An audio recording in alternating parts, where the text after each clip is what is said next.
तो दोस्तों, अगर आप भी कल हिंदी का एग्ज़ाम देने जा रहे हैं तो इस वीडियो को पूरा अंत तक ज़रूर देखें, क्योंकि यह वीडियो आपके लिए काफ़ी महत्वपूर्ण है। क्योंकि इस वीडियो में हम आपके हिंदी के सभी विषयों के महत्वपूर्ण पाठों को जिक्र करेंगे और उसके क्वेश्चन और आंसर को भी बताएंगे। तो चलिए वीडियो को शुरू करते हैं। यह वीडियो 3 पार्ट में होगा। पहले पार्ट में हम गोधली भाग 2 के सभी पाठों के क्वेश्चन के आंसर को जानेंगे और पाठों से जितने महत्वपूर्ण प्रश्न होंगे उनको देखेंगे, और साथ में उसके बाद वर्णिका भाग 2 के प्रश्नों को देखेंगे, और उसके बाद व्याकरण को भी हम संक्षिप्त में डिस्कस करेंगे। और सभी पाठों को हम संक्षिप्त में रखेंगे आपके सामने, जो प्रश्न एग्जाम में पूछे जाते हैं, ताकि आपका एक भी प्रश्न एग्जाम में न छूट पाए। तो चलिए वीडियो को शुरू करते हैं।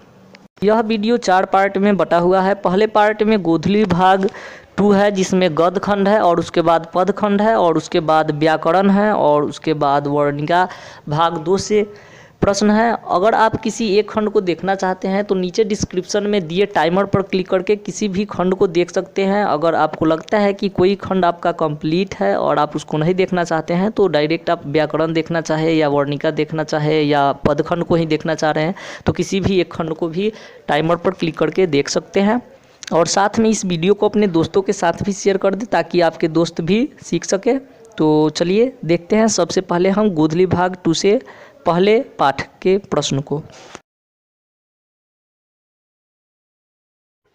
तो चलिए सबसे पहले पाठ को देखते हैं और डॉक्टर भीमराव अंबेडकर के जीवनी के बारे में जानते हैं, क्योंकि जीवनी से भी काफ़ी सारा प्रश्न पूछा जा सकता है। जैसे आपको ये प्रश्न पूछा जा सकता है कि डॉक्टर भीमराव अंबेडकर का जन्म कब हुआ था। तो आप यहाँ पर देख सकते हैं कि डॉक्टर भीमराव अंबेडकर का जो जन्म हुआ था वो 14 अप्रैल 1891 ईस्वी में हुआ था। तो आपको ये याद रखना है कि उनका जन्म 14 अप्रैल 1891 ईस्वी में हुआ था। अब इसके अगले क्वेश्चन इससे पूछा जा सकता है कि जो डॉक्टर भीमराव अंबेडकर थे उनका निधन कब हुआ था। तो आपको याद रखना है कि उनका जो निधन हुआ था वो हुआ था दिसंबर 1956 ईस्वी में। दिल्ली में बाबा साहेब का निधन हो गया था। तो ये आपको याद रखना है कि उनका जो मृत्यु हुआ था दिसंबर 1956 ईस्वी में हुआ था।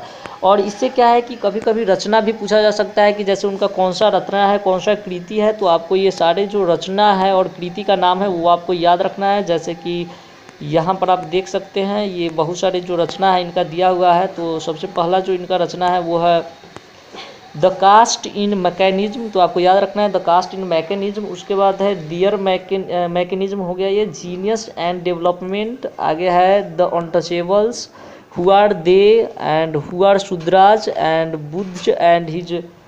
Buddha and communism, Buddha and his Dhamma and thoughts on linguistic state, the rises and fall of the Hindus and women. उसके बाद है एनिहिलेशन ऑफ कास्ट्स। इस तरह से इनकी बहुत सारी जो रचना है वो पूछा जा सकता है इनकी कौन सी रचना है। तो और उसके बाद जो ये जो पाठ है वो आपको बता दें कि ये जो पाठ है वो कहाँ से लिया गया है। तो ये जो पाठ है वो लिया गया है एनिहिलेशन ऑफ द कास्ट। तो ये भी प्रश्न पूछा जा सकता है कि ये कहाँ से लिया गया है। तो ये एनिहिलेशन ऑफ द कास्ट से लिया गया है। अब देख लेते हैं कि इसको अनुवादित किसने किया है। तो जो एनिहिलेशन ऑफ द कास्ट है वो क्या था कि जो एनिहिलेशन ऑफ द कास्ट था वो इंग्लिश में था और उसको इंग्लिश से हिंदी में ट्रांसलेट किया है ललई सिंह यादव ने, जो कि याद रखने वाली चीज़ है क्योंकि ये एग्जाम में ऑब्जेक्टिव के रूप में पूछा जा सकता है। तो इस जीवनी से जो इम्पोर्टेंट प्रश्न था वो हम जान चुके हैं। अब हम इस पाठ के क्वेश्चन आंसर के बारे में थोड़ा डिस्कस कर लेते हैं और देखते हैं इसके पाठ के क्वेश्चन आंसर को। तो इसके पाठ के क्वेश्चन आंसर को देखें तो इसके पाठ के क्वेश्चन आंसर अभी देख लेते हैं हम। तो इसका ये जो है सो आपका पाठ है अभी, और इसके क्वेश्चन आंसर को देखते हैं। तो इसमें से 2 क्वेश्चन जो है सो काफ़ी ज़्यादा एग्जाम में पूछे जाते हैं और काफ़ी बार पूछे भी गए हैं। जैसे इसमें एक क्वेश्चन है यहाँ पर कि लेखक किस विडंबना की बात करते हैं और विडंबना का स्वरूप क्या है। यहाँ पर आप देख सकते हैं ये क्वेश्चन कि लेखक किस विडंबना की बात करते हैं और विडंबना का स्वरूप क्या है। और यहाँ पर जो क्वेश्चन नंबर 4 है कि जाति भारतीय समाज में स्वाभाविक रूप नहीं कही जा सकती, क्यों। और उसके बाद है कि जो जाति प्रथा है, यहाँ पर जो एक और क्वेश्चन है कि जो क्वेश्चन नंबर 5 है कि जाति प्रथा भारत में बेरोजगारी का एक प्रमुख कारण बनी हुई है, कैसे। तो ये क्वेश्चन काफ़ी इंपॉर्टेंट है, आपके एग्जाम में पूछा जा सकता है। तो चलिए जान लेते हैं कि जाति प्रथा भारत में क्यों बेरोजगारी का प्रमुख कारण बना हुआ है। तो जाति प्रथा भारत में प्रमुख बेरोजगारी का कारण इसलिए बना हुआ है क्योंकि यहाँ के जो जातिवाद के पोषक तत्वों वाले जो लोग होते हैं वो धर्म अपने पेशा को बदलने का अनुमति नहीं देते हैं। भले ही पेशा अनुपयुक्त होने के कारण उनका रोजी रोटी चले या ना चले, भूखे मरना पड़े, लेकिन ये नहीं कहते हैं कि हाँ अपना पेशा बदल लीजिए। और आज बदलते परिवेश में अपने पेशे को बदलने की बहुत ज़रूरी होती है, जो बहुत आवश्यकता होती है। आप यहाँ पर भी कुछ लाइन्स है जो लिख सकते हैं, जैसे यहाँ पर देख सकते हैं कि इससे मनुष्य के प्रशिक्षण अथवा उसकी निजी क्षमता पर विचार किए बिना दूसरी दृष्टिकोण जैसे माता पिता के सामाजिक स्तर के अनुसार ही अर्थात गर्भाधान के समय ही मनुष्य का पेशा निर्धारित कर दिया जाता है। और वो जो है सो अपने मर्जी से पेशे को बदल नहीं सकते हैं, तो क्या बेरोजगारी तो होगा ही। तो इसलिए ये बेरोजगारी का महत्वपूर्ण कारण बना हुआ है। तो इस तरह से इसके आंसर को लिख सकते हैं आप। चलिए अब आप देखते हैं हम दूसरे पार्ट को, इस जो उसके इम्पोर्टेंट क्वेश्चन है उसको और उसके लेखक के बारे में थोड़ा बहुत हम जान लेंगे। तो चलिए देखते हैं। तो इसका जो दूसरा पार्ट है वो है ललील विलोचन शर्मा है, यानी कि 20 के दांत है। तो जो ललील विलोचन शर्मा है उनके बारे में जानते हैं। तो ललील विलोचन शर्मा का जो जन्म हुआ था 18 फरवरी 1916 ईस्वी को हुआ था, पटना के बदरघाट में हुआ था। ठीक है, तो ये आपको याद रखना है कि जो ललील विलोचन शर्मा थे उनका जन्म कब हुआ था, क्योंकि ये आपके लिए काफ़ी महत्वपूर्ण है। क्योंकि यहाँ पर ये जो दिया गया है कि ये जो 18 फरवरी 1916, याद रखना है आप लोगों कि 18 फरवरी 1916 ईस्वी में जन्म हुआ था। अब जो इनसे पूछा जा सकता है कि इनका मृत्यु कब हो गया, तो आपको ये याद रखना है कि इनका जो मृत्यु है वो कब हुआ था। इनका मृत्यु कब हुआ था आपको याद रखना है, कब हुआ था इनका मृत्यु। तो इनका मृत्यु हुआ था 12 दिसंबर 1961 ईस्वी को। ठीक है, ये आप देख सकते हैं 12 दिसंबर 1961 ईस्वी को इनका मृत्यु हो गया था। अब इनके कृतियों को देख लेते हैं कि इन्होंने क्या क्या लिखे। तो इन्होंने हिंदी कविता, अब इन्होंने जो लिखा है वो है दृष्टिकोण, साहित्य इतिहास का दर्शन है, मानदंड है, हिंदी उपन्यास में जैसे विशेषतः प्रेमचंद्र है, साहित्य तत्व और आलोचना है, आलोचनात्मक ग्रंथ है, 20 के दांत है, और छोटी भी कहानियां हैं जैसे कि ननकेन के प्रबंध है, ननकेन 2 है, उसके बाद सदल मिश्र ग्रंथावली है। तो इस तरह से इनकी जो महत्वपूर्ण रचना है उसको भी आपको याद रखना है। और जो 20 के दांत कहानियाँ है वह कहानी 20 के दांत कहानियों से ही संग्रह में ली गई है। और इसमें जो है सो मध्यम वर्ग में जो लिंग भेद किया जाता है उसके बारे में दर्शाया गया है। अब इस कहानी को थोड़ा संक्षिप्त में देख लेते हैं। तो चलिए इस कहानी को देखते हैं। तो 20 के दांत कहानी में क्या होता है कि एक सेन साहब होते हैं और उनका एक बेटा होता है जिसका नाम खोखा रहता है। ठीक है, और उसका जो नाम है वो कासू रहता है, उसको खोखा भी कहा जाता है। और वो बहुत जिद्दी रहता है और वो घर के सभी मामलों में अपवाद होता है। उनकी जो लड़कियां होती है वो लड़कियां नहीं कठपुतलियां होती है, ऐसा लेखक कहते हैं। और बगल में उनका एक ड्राइवर रहता है जिसका नाम गिरधर रहता है, और वह उसका एक बेटा रहता है जिसका नाम मदन रहता है। और जब मदन उसके गाड़ी को छूता है तो वह उसे झगड़ा हो जाता है। और उसके बाद जब मदन के गली में खेलने के लिए कासू जाता है तो वहाँ पर कासू उससे मारपीट कर लेता है और वो उसको नहीं खिलाता है और वो मार के दांत तोड़ देता है। तो इस तरह से जो कहानी है यही है संक्षिप्त में। इससे ऑब्जेक्टिव क्वेश्चन जो पूछे जा सकते हैं वो देख चुके हैं हम ऊपर उनके जीवनी से। अब इसके क्वेश्चन आंसर को देख लेते हैं और थोड़ा डिस्कस कर लेते हैं। सबसे पहले है यहाँ पर एक क्वेश्चन है कि कहानी के शीर्षक की सार्थकता स्पष्ट कीजिए। तो अगर आपको कहानी की शीर्षक की सार्थकता स्पष्ट कीजिए ऐसा क्वेश्चन अगर एग्जाम में पूछता है तो आप सबसे पहले लिखें कि किसी भी शीर्षक की सार्थकता इस बात में निहित होती है कि शीर्षक नंबर 1 क्या होना चाहिए कि आकर्षक होना चाहिए, नंबर 2 संक्षिप्त होना चाहिए, आकर्षक होना चाहिए, उसके बाद संक्षिप्त होना चाहिए, और उसके बाद मूल भावों को स्पष्ट करने वाला होना चाहिए। तो अगर हम इस दृष्टि से देखें तो जो ये पाठ है वो बहुत ही आकर्षक है, क्योंकि हम जैसे ही नाम सुनते हैं 20 के दांत हमें उत्सुकता उत्पन्न होती है यह जानने की कि कैसा दांत, 20 का दांत कैसा होगा। और अगर हम बात करें मूल भावों को तो इसमें जो मदन है वो मारकर दांत तोड़ देता है कासू का, तो इसलिए ये मूल भावों को भी दिखाता है। और साथ में अगर बात करें संक्षिप्तता की तो ये उतना तो संक्षिप्त नहीं है तो फिर ज़्यादा बड़ा भी नहीं है। अतः जो कहानी का यह शीर्षक है 20 का दांत सार्थक है। अब इसमें जो है सो एक क्वेश्चन और है कि खोखा किन मामलों में अपवाद था, तो ये 2 नंबर में क्वेश्चन पूछा जा सकता है। तो इसमें आप लिख देंगे कि खोखा घट के सभी मामलों में अपवाद था। देखिए, आप क्वेश्चन के जो आंसर है उसको लाइन बाय लाइन रटने का प्रयास कीजिएगा तो आप नहीं कर पाइएगा। तो सबसे अच्छा है कि आप उसके आंसर को समझ लीजिए और जा करके उसको अपने शब्दों में लिख दीजिए, क्योंकि ऊपर भी लिखा गया रहता है कि परीक्षार्थी यथासंभव अपने शब्दों में ही उत्तर दे। तो आप आसानी से अपने शब्दों में जाकर के उत्तर दे सकते हैं। सिर्फ आपको कहानी समझ में आना चाहिए। चलिए अब अगले पाठ को देख लेते हैं। थोड़ा आपको पहले ही बताएं हैं कि इस वीडियो में हम संक्षिप्त में सभी पाठों को देखने का प्रयास कर रहे हैं। जो ऑब्जेक्टिव क्वेश्चन है, जो क्वेश्चन आता है या जो क्वेश्चन पूछा जा सकता है, वैसे प्रश्नों को देख रहे हैं। पूरे पाठ को डिस्कस नहीं कर रहे हैं, संक्षिप्त में हम सभी पाठ्य के बारे में जानते चलेंगे। चलिए अब अगले पाठ को देखते हैं। तो हमारा अगला पाठ है, यहाँ पर अगला पाठ निकाल लेते हैं हम। अगला पाठ जो है सो है ये कि मैक्स मूलर का पाठ है, यानी कि भारत से हम क्या सीखे। तो याद रखना है, जो मैक्स मूलर का जन्म हुआ था वो 6 दिसंबर 1823 ईस्वी में हुआ था। ठीक है, तो ये क्वेश्चन काफ़ी महत्वपूर्ण है, पूछा जा सकता है। आगे है कि ये जो क्वेश्चन एक ये भी पूछता है कभी कभी कि हितोपदेश को या कठोपनिषद को या केन उपनिषद को किसने जर्मन भाषा में अनुवादित किया, या मेघदूतम को किसने जर्मन भाषा में अनुवादित किया। तो आपको याद रखना है कि ये जो मैक्स मूलर है, ये जर्मनी के भाषा में इन सारे संस्कृत के ग्रंथों को अनुवाद किया है जर्मन भाषा में संस्कृत से। जैसे कि हितोपदेश हो गया, मेघदूतम हो गया, कंठ और केन हो गया। तो ये ऑब्जेक्टिव में क्वेश्चन बार बार पूछा जाता है, तो आपको भूलना नहीं है, याद रखना है कि मैक्स मूलर ने ही इनको संस्कृत से जर्मनी में अनुवाद किया था। अब ये क्वेश्चन यहाँ पर और काफ़ी महत्वपूर्ण है, जो आपके एग्जाम में पूछा जा सकता है कि वेदांतियों का वेदांत, ठीक है, किसने कहा है।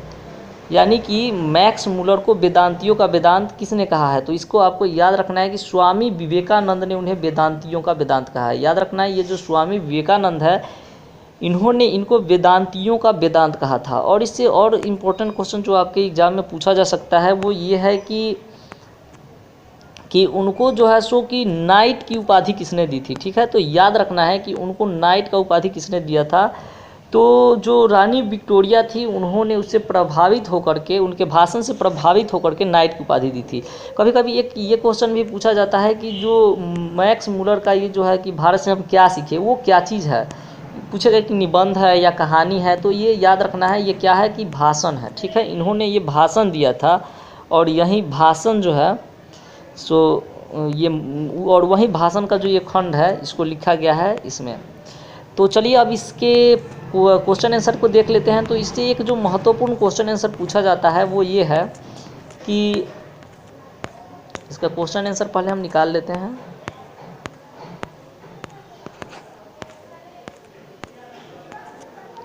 तो इसका क्वेश्चन आंसर आ गया। अब इससे जो महत्वपूर्ण प्रश्न है उसको हम देख लेते हैं। तो इससे हमारा जो महत्वपूर्ण प्रश्न है वो है कि सच्चे भारत के दर्शन कहाँ हो सकते हैं। लेखक की दृष्टि में सच्चे भारत के दर्शन कहाँ हो सकते हैं। ये जो प्रश्न है काफ़ी महत्वपूर्ण है, बार बार पूछा जाता है कि लेखक की दृष्टि में सच्चे भारत के दर्शन कहाँ हो सकते हैं।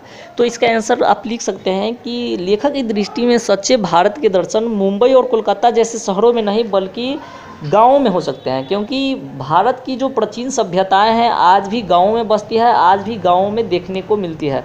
तो इसीलिए आप लिख सकते हैं इसका आंसर कि जो प्राचीन सभ्यताएं हैं वो गाँव में देखने को मिलती है। अब अगले क्वेश्चन को देखते हैं। तो इसमें से जो महत्वपूर्ण क्वेश्चन पूछ सकता है वो है 10 नंबर क्वेश्चन है कि भारत किस तरह अतीत से सुदूर भविष्य को जोड़ता है। तो सबसे जो ज़्यादा महत्वपूर्ण क्वेश्चन है ये एक ही प्रश्न है, इससे जो बार बार पूछा जाता है। तो ये प्रश्न आप याद कर ले। ठीक है, अब देखते हैं अगले पाठ को और उसके महत्वपूर्ण प्रश्नों को। तो अगला जो पाठ है वो है हजारी प्रसाद द्विवेदी का। अगला पाठ है कि नाखून क्यों बढ़ते हैं, हजारी प्रसाद द्विवेदी का है। तो इनका जो जन्म हुआ था वो 1907 ईस्वी में हुआ था। तो ये याद कर लेने वाला बात है, क्योंकि ऑब्जेक्टिव में पूछा जा सकता है कि जन्म कब हुआ था। तो 1907 ईस्वी में।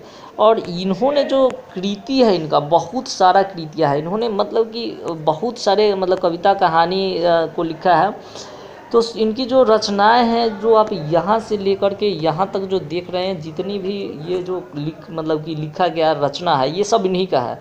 जैसे कि अशोक के फूल है, कल्पलता है, विचार और वितर्क है, और विचार प्रवाह है, अशोक पर्व है, प्राचीन भारत के कलात्मक विनोद है, और निबंध संग्रह इनका बाण भट्ट की आत्मकथा है। तो इस तरह से इन्होंने मतलब बहुत सारी कृतियाँ लिखा है, तो इसमें से पूछा जा सकता है, तो इसीलिए आपको एक बार इन कृतियों को ज़रूर देख लेना चाहिए। चलिए, तो अब इस पाठ से क्वेश्चन को देख लेते हैं कि कौन सा जो प्रश्न है बहुत महत्वपूर्ण है, कौन सा पाठ जो है सो कौन सा जो क्वेश्चन है आपके एग्जाम में आ सकता है। तो इसके क्वेश्चन को देख लेते हैं। तो इससे अब क्वेश्चन यहाँ पर आ गया है, देख सकते हैं आप। तो इस पाठ से जो क्वेश्चन है वो पूछा जा सकता है कि इस पाठ से जो पहला क्वेश्चन है वो ये है कि नाखून क्यों बढ़ते हैं, यह प्रश्न लेखक के सामने कैसे उपस्थित हुआ। तो हम आपको बता दें कि एक बार लेखक के जो बेटी रहती है वो नाखून काटते रहती है और वहीं प्रश्न करती है हजारी प्रसाद द्विवेदी से कि पापा कि मैं इस नाखून को बार बार काट देती हूँ और फिर भी ये जो है सो निर्लज बढ़ ही आता है, ऐसा क्यों होता है। और तब जा कर के हजारी प्रसाद द्विवेदी के सामने ये क्वेश्चन उपस्थित हो जाता है। और यहाँ से ये क्वेश्चन जब इनके सामने आता है तो वो सोचना शुरू करते हैं और ये इतना बड़ा लेख ही लिख देते हैं। ठीक है, तो अब देखते हैं इसमें से और कौन कौन सा क्वेश्चन पूछा जा सकता है। एक क्वेश्चन है यहाँ पर कि मनुष्य नाखून को बार बार क्यों काटता है। ये जो प्रश्न 4 नंबर आप देख रहे हैं कि मनुष्य नाखून को बार बार क्यों काटता है, तो इसके आंसर में हम लिख सकते हैं कि मनुष्य जो पहले था वो जंगली था, असभ्य था, उसको वो मांसाहारी था, उसको जो है सो जंगल में जानवरों को नाखून से चीर करके मांस को खाना पड़ता था, जिसके कारण वो मांस को चीरता था और खाता था, जिसके कारण उसको नाखून का ज़रूरत पड़ता था, वो असभ्य था। तो अतः नाखून इसमें क्वेश्चन है कि मनुष्य बार बार नाखून को क्यों काटता है। तो अतः मनुष्य जो है सो ये चीज़ दिखाना चाहता है कि हमें आज जो है सो नाखून की आवश्यकता नहीं है, हम जो है सो आज सभ्य हो चुके हैं, हम सभ्य हो चुके हैं। और साथ में लेखक की बात और भी कहता है कि हम तो सभ्य हो चुके हैं, लेकिन एक और जैसे हम अपने पशुता की निशानी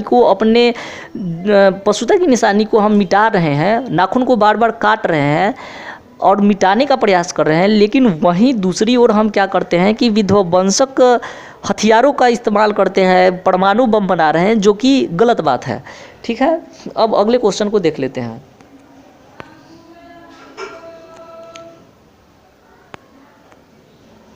तो एक क्वेश्चन यहाँ पर और है कि स्वाधीनता की सार्थकता लेखक क्या बताता है। तो स्वाधीनता की सार्थकता लेखक क्या बताता है आप लोग को देख लेना है, ऐसे ये उतना ज़्यादा इंपॉर्टेंट क्वेश्चन नहीं है। अब देखते हैं अगले क्वेश्चन को, जो कि एग्जाम में आपके पूछा ही जा सकता है और काफ़ी महत्वपूर्ण है। चलिए अब अगले पाठ में आते हैं। तो अगले पाठ जो है सो गुणाकर मूल्य का अगला पाठ है। गुणाकर मूल्य का जो जन्म है वो देख लेते हैं कब हुआ था। गुणाकर मूल्य का जो जन्म है वो हुआ था 1935 ईस्वी में। तो आपको याद रखना है कि गुणाकर मूल्य का जो जन्म है वो कहाँ हुआ था, महाराष्ट्र के अमरावती जिले के एक गांव में हुआ था, जो कि 1935 ईस्वी में हुआ था। ये आपके लिए इम्पोर्टेंट है, याद रखना। और उसके बाद 2009 ईस्वी में इनका निधन हो गया।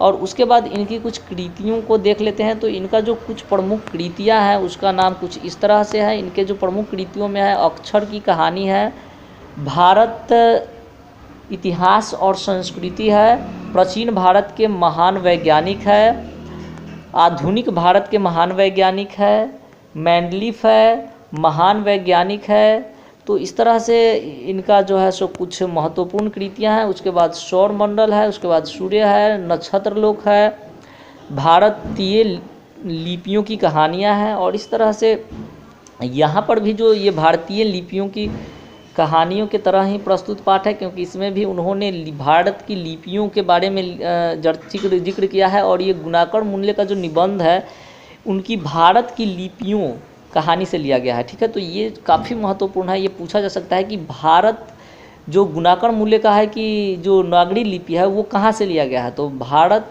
की भारतीय लिपियों की कहानी से लिया गया है। चलिए अब आगे बढ़ते हैं और इस पाठ से पूछे गए प्रश्न उत्तर को देख लेते हैं, जो पूछा जा सकता है कुछ महत्वपूर्ण प्रश्न, तो और उसके आंसर को भी देख लेंगे। तो अगला क्वेश्चन जो यहाँ पर इस पाठ से इम्पोर्टेंट है वो है कि देवनागरी के अक्षरों में स्थिरता कैसे आया। और उसके बाद एक जो क्वेश्चन है काफ़ी महत्वपूर्ण है, ये वाला है कि ब्राह्मी और सिद्धम लिपि की तुलना में नागरी लिपि की मुख्य पहचान क्या है। ठीक है, तो इसका आंसर आपको खुद से कवर कर लेना है। अब अगले पार्ट को देखते हैं, क्योंकि वीडियो थोड़ा बहुत लंबा हो जाएगा, तो इसलिए थोड़ा शॉर्ट में जल्दी जल्दी बढ़ते हैं। अब अगले प्रश्न को देखते हैं। तो अगला प्रश्न है यहाँ पर कि बहादुर का ये अमरकांत है, यानी कि अमरकांत का बहादुर लिखा गया है, जो कि कहानी है। तो उनका जो जन्म है 1925 ईस्वी में हुआ था। अब अगला जो क्वेश्चन है इससे पूछा जा सकता है इनके कृतियों के बारे में। तो इनकी जो कृतियां हैं वो देख लेते हैं। तो इनकी जो प्रमुख कृतियां हैं वो है जिंदगी और जोंक, ठीक है, देश के लोग और मौत का नगर, मित्र मिलन, कुहासा, ये सब इनकी कहानियां हैं। और सूखा पत्ता, इस तरह से। उसके बाद है काले उजाले दिन, सुख जीवी, विचार की दीवार, ग्राम सेविका आदि। और अब इस पाठ के थोड़ा सा कहानी के बारे में जान लेते हैं, क्योंकि कहानी से प्रश्न तो पूछता ही है हमेशा। तो जो इस कहानी है, इस कहानी में एक लड़के के माइंड सेटअप को दिखाया गया है। ये एक बच्चे के मनोविज्ञान पर आधारित कहानी है कि कैसे एक बच्चा का मनोविज्ञान कार्य करता है। तो इस कहानी में एक बहादुर नाम का लड़का रहता है, ठीक है। यहाँ पर उसके मतलब जिक्र किया गया है उसके कि कैसे वो दिखता था, ठीक है। तो उसका जो मतलब कि ठिकना चकैठ गोरा रंग का चपटा मुंह था, वह सफ़ेद नेकर था, आधी बाह की सफ़ेद कमीज और पुराने रंग का जूता पहनता था। उसके गले में स्काउट की तरह एक रुमाल बांधा था। मतलब जैसा ये पहली बार में दिखता है वो ऐसा लगता है। अब यहाँ पर एक क्वेश्चन ये पूछता है कि बहादुर को लेखक के घर किसने लाया था। तो याद रखना है कि उसको लेकर के उसके साले साहब आए थे, ठीक है, ये आपको याद रखना है, ठीक है। तो इस कहानी में क्या होता है कि जो बहादुर रहता है वह एक नेपाली लड़का रहता है। जो बहादुर रहता है वो भैंस चराते हुए रहता है, और जब वो भैंस को बहुत पीटता है तो उसकी मम्मी भी उसको बहुत पिटाई कर देती है। और जब मम्मी उसकी बहुत पिटाई कर देती है तो वो घर छोड़ करके भाग जाता है। और जब घर छोड़ करके भागता है तो वो स्टेशन पर जो लेखक है उसके मतलब साले साहब को मिलता है। और वहाँ से क्या होता है कि उसको वो घर लाते हैं और वहाँ पर वो नौकरी करने लगता है। और जब नौकरी करता है तो उसको बहुत यातनाएं दी जाती है। जो उसका बड़ा बेटा किशोर रहता है वो उसको बहुत पीटता है, और फिर भी वो घर छोड़ करके नहीं भागता है। लेकिन जब एक बार क्या होता है कि उसके रिश्तेदार आए होते हैं, और वहाँ पर जब रिश्तेदार क्या करते हैं कि उस पर चोरी का आरोप लगाते हैं, तो वो वहाँ से घर छोड़ करके भाग जाता है, ठीक है। तो इसमें से एक क्वेश्चन और पूछा जाता है कि सूअर का बच्चा बहादुर को कौन कहता है। तो याद रखिएगा कि निर्मला उसको सूअर का बच्चा कहती है। और अब देख लेते हैं इसके क्वेश्चन को। तो इसका जो क्वेश्चन है वो है कि लेखक को क्यों लगता है कि उस पर एक भारी दायित्व सा आ गया है। लेखक को क्यों लगता है कि एक भारी दायित्व आ गया है। तो याद रखिएगा कि जो लेखक की पत्नी रहती है वो हमेशा उदास रहा करती है, वो थोड़ा सा चिड़चिड़ापन महसूस करती है, क्योंकि उसको लगता है कि नौकर रखना बहुत ज़रूरी है। अतः लेखक को भी लगता है कि नौकर रखना बहुत ज़रूरी है। अतः उनको लगता है कि उनके ऊपर जो है सो एक भारी दायित्व आ गया है नौकर रखने के लिए, नौकर खोजने के लिए। अब जो अगला क्वेश्चन है वो है कि यहाँ पर जो क्वेश्चन है, क्वेश्चन नंबर 5 है, वो भी काफ़ी ज़्यादा इम्पोर्टेंट है। बहादुर अपने घर से क्यों भाग गया था। तो आपको पहले ही बताया है कि जब बहादुर अपने भैंस को काफ़ी ज़ोर ज़ोर से मारता है तो उसकी मम्मी उसको मारती है और वो घर छोड़ करके भाग जाता है। चलिए अब अगले पाठ को देख लेते हैं। तो जो अगला पाठ है वो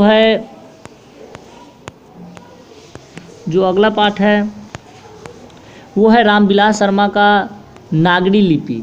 तो यहाँ पर रामविलास शर्मा का जन्म देख लेते हैं। तो रामविलास शर्मा का जो जन्म हुआ था वो हुआ था उन्नाव उत्तर प्रदेश में एक छोटे से गांव उस गांव सनी में 10 अक्टूबर 1912 ईस्वी में हुआ था। तो ये आपको याद रखना है कि कब जन्म हुआ था, 1912 ईस्वी में।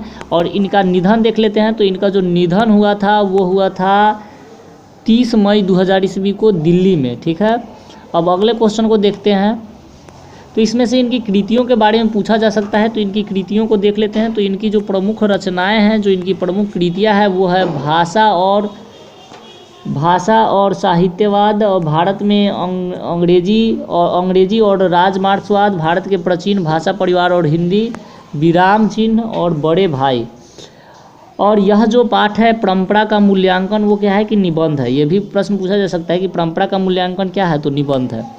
अब अगले इसका जो पाठ है वो देख लेते हैं। तो इस पाठ में जो है सो लेखक साहित्य लिखने की परंपरा के बारे में बात करते हैं।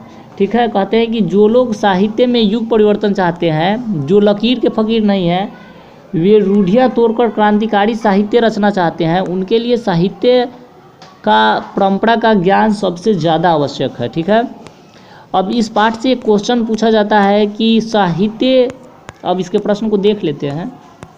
तो इसका जो प्रश्न है, पहला प्रश्न है वो ये है कि परंपरा का ज्ञान किनके लिए ज़्यादा आवश्यक है। ये क्वेश्चन आप लोगों के लिए काफ़ी महत्वपूर्ण है कि परंपरा का ज्ञान किनके लिए सबसे ज़्यादा आवश्यक है। तो याद रखना है, इसका आंसर में हम लिख सकते हैं कि परंपरा का जो ज्ञान है वो सबसे ज़्यादा उनके लिए आवश्यक है जो जो लकीर के फ़कीर नहीं है। ठीक है, जो लकीर के फ़कीर नहीं है, जो रूढ़ियाँ तोड़कर क्रांतिकारी साहित्य रचना चाहते हैं, उनके लिए साहित्य की परंपरा का ज्ञान सबसे ज़्यादा आवश्यक है। तो इसका आंसर लिख देंगे। इस पाठ से एक ही क्वेश्चन ज़्यादातर पूछा जाता है। अब चलिए अगले पाठ के जो क्वेश्चंस है इम्पोर्टेंट उसको देखते हैं। तो जो अगला क्वेश्चन है, पंडित बिरजू महाराज जीत जीत मैं निरखत हूँ। तो यहाँ जो क्वेश्चन है जीत जीत मैं निरखत, यहाँ जो पाठ है जीत जीत मैं निरखत हूँ पंडित बिरजू महाराज का, वह एक साक्षात्कार है। ठीक है, वह क्या है, एक साक्षात्कार है। तो साक्षात्कार का मतलब होता है इंटरव्यू। इसमें क्या होता है कि एक व्यक्ति होता है जो इंटरव्यू लेता है, वो कुछ प्रश्न पूछता है और उसके बाद और जो देने वाला होता है वो जवाब देता है। तो इनका जो इंटरव्यू होता है रेशमी वाजपेयी ले रहे होते हैं और सबसे पहले उनसे प्रश्न पूछते हैं कि अपने बारे में कुछ बताएं, और इसके जवाब में वे अपने बारे में कुछ बताते हैं कि मेरा जन्म लखनऊ के जफरीन अस्पताल में 1938 ईस्वी में 4 फरवरी शुक्रवार सुबह 8 बजे बसंत पंचमी के पहले दिन हुआ था। घर में आखिरी संतान थे ये। तो इसमें याद रखना है कि पूछ दे कि रेशमी वाजपेयी सबसे पहले क्या प्रश्न करते हैं, तो पूछते हैं कि अपने बारे में बताएं। और इस तरह से इन दोनों में जो बातचीत होती है, जो प्रश्न उत्तर होता है, उसी का जो ये अंश है वही है जीत जीत मैं निरखत हुआ। और पंडित बिरजू महाराज जो होते हैं वो एक नर्तक रहते हैं। ठीक है, वो नाचने का काम करते हैं।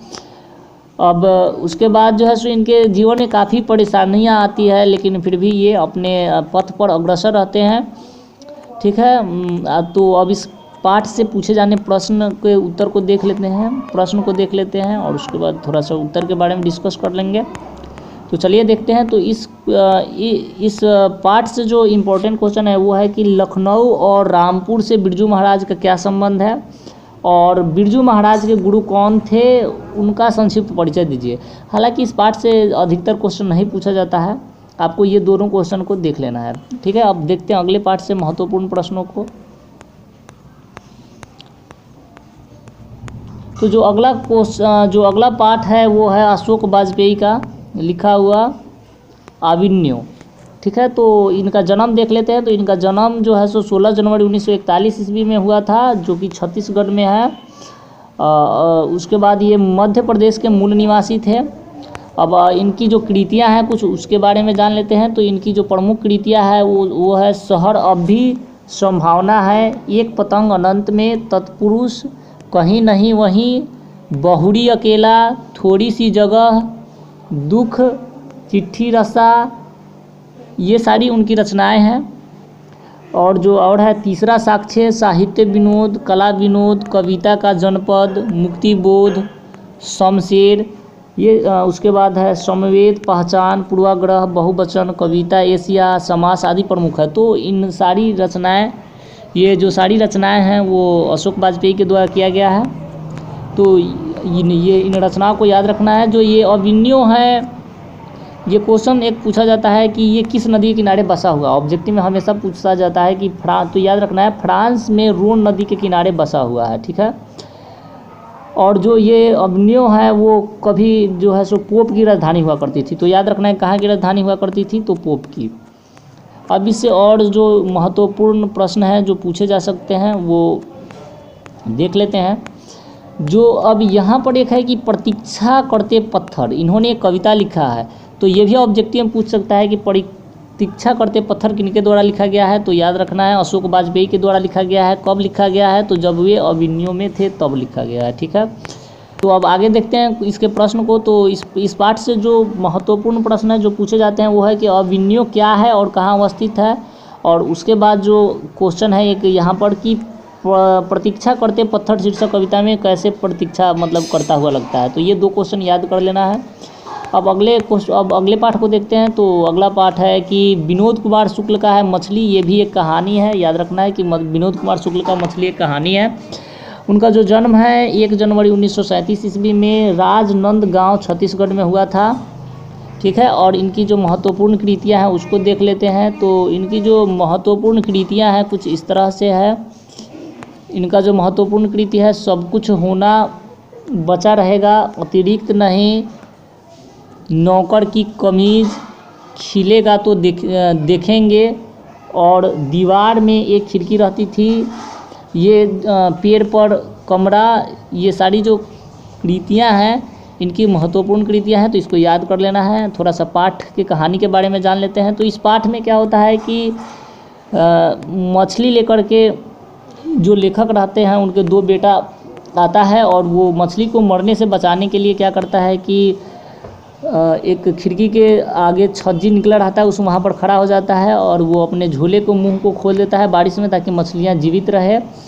और उसके बाद उसका जो एक भाई रहता है, 2 संतू और भग्गू, उसका मन रहता है कि एक मछली को वो मांग करके कुएं में डाल करके उसको पोसे, और वो ले करके भागता भी है कुएं की ओर, और उसके पीछे पीछे जो काटने वाला मछली रहता है वो दौड़ता है।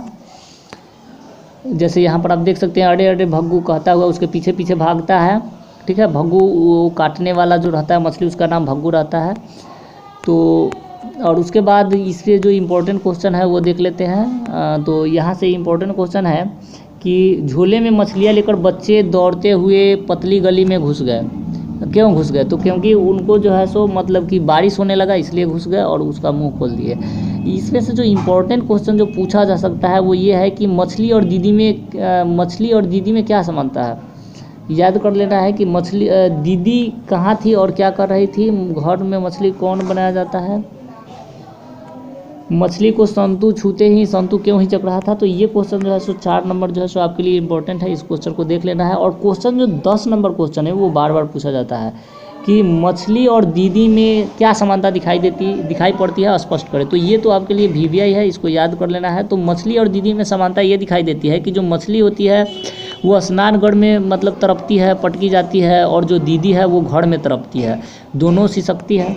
तो ये इसका आंसर हो जाएगा। अगला क्वेश्चन देखते हैं। अगला जो क्वेश्चन है यतीन्द्र मिश्र का पाठ है।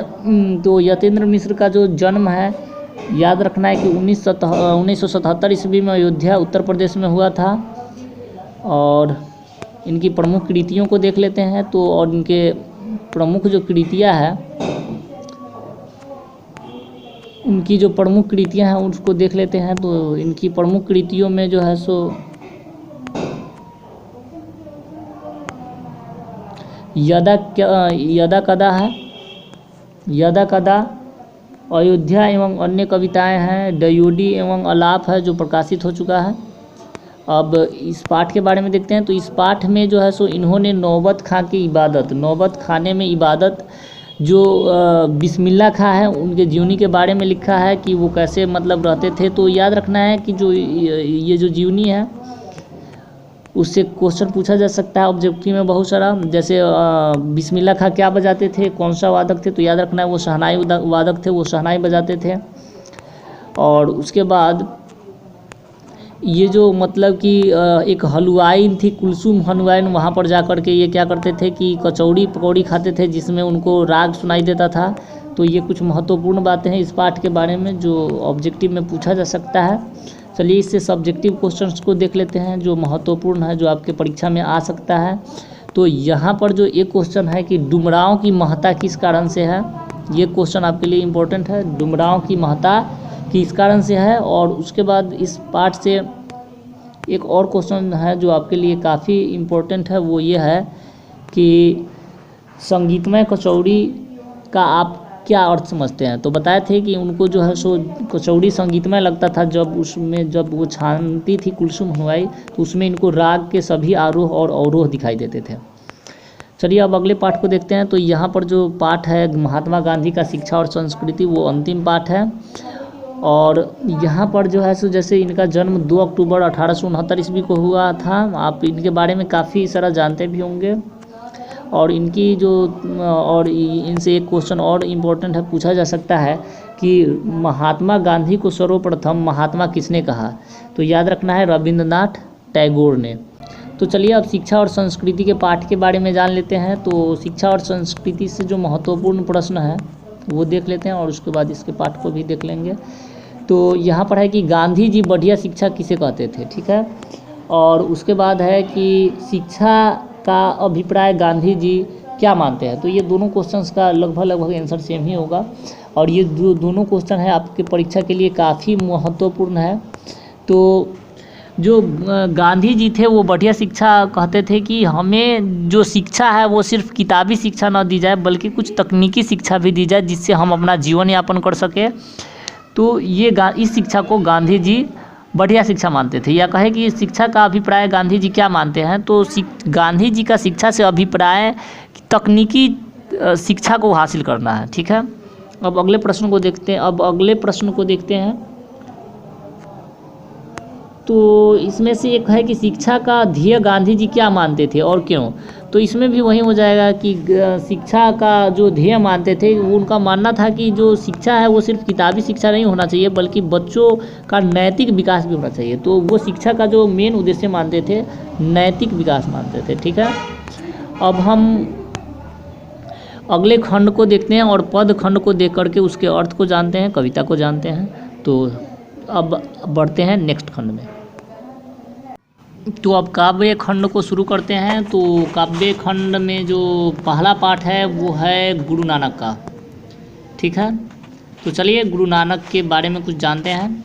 तो सबसे पहले जो गुरु नानक है उनका जन्म 1469 ईस्वी में तालबंडी ग्राम जिला लाहौर में हुआ था। अब उनका जो जन्म है पूछ सकता है ऑब्जेक्टिव में कि कब हुआ था, तो 1469 ईस्वी में। याद रखना है कहाँ हुआ था, तो तालबंडी ग्राम में हुआ था, ठीक है। और कहाँ हुआ था, तो लाहौर ज़िला में हुआ था, ठीक है। और ये जो क्वेश्चन है काफ़ी महत्वपूर्ण है, हमेशा पूछा जाता है कि जो नानकाना साहब है क्या है। तो याद रखना है गुरु नानक का जन्म स्थान है, ठीक है। या क्वेश्चन ऐसे भी पूछता है कि गुरु नानक का जो जन्म स्थान है क्या कहलाता है। तो याद रखना है नानकाना साहब कहलाता है। अब इनके माँ के नाम को देख लेते हैं। तो इनकी जो माँ की नाम थी वो तृप्ता थी और जो इनके पिता थे वो कालूचंद खत्री थे और माँ का नाम तृप्ता था। तो याद रखना है कि माँ तृप्ता थी और कालूचंद खत्री कौन थे, पिता थे इनके। अब देख लेते हैं थोड़ा सा और आगे बढ़े। तो ये जो है इसको निर्गुण भक्ति धारा के कवि थे, ठीक है। याद रखना है ये निर्गुण ब्रह्म को मानते थे। अब निर्गुण भक्ति धारा क्या होता है, तो दो भक्ति धारा होता है, एक होता है सगुण भक्ति धारा और एक होता है निर्गुण भक्ति धारा। तो जो सगुण भक्ति धारा वाले कवि होते हैं वो ईश्वर को साकार रूप में मानते हैं, यानी एक रूप आकार दे करके मानते हैं। जैसे रामचंद्र भगवान हो गए कि तीर धनुष है, उनका आकृति है। जैसे कृष्ण भगवान है बांसुरी बजा रहे हैं। तो जो व्यक्ति साकार रूप में मानता है उसको हम कहते हैं सगुण भक्ति धारा। और जो जब वही चीज़ अगर निर्गुण यानी कि निराकार भगवान को मानता है तो उसको हम कहते हैं निर्गुण भक्ति धारा। तो जो गुरु नानक थे वो कैसे कवि थे, निर्गुण भक्ति धारा के कवि थे, यानी निर्गुण ब्रह्म को मानते थे। यानी कि इनका जो विश्वास था वो ये था कि जो भगवान है वो भजन कीर्तन में है और ये भगवान का भजन कीर्तन करना चाहिए कहते थे।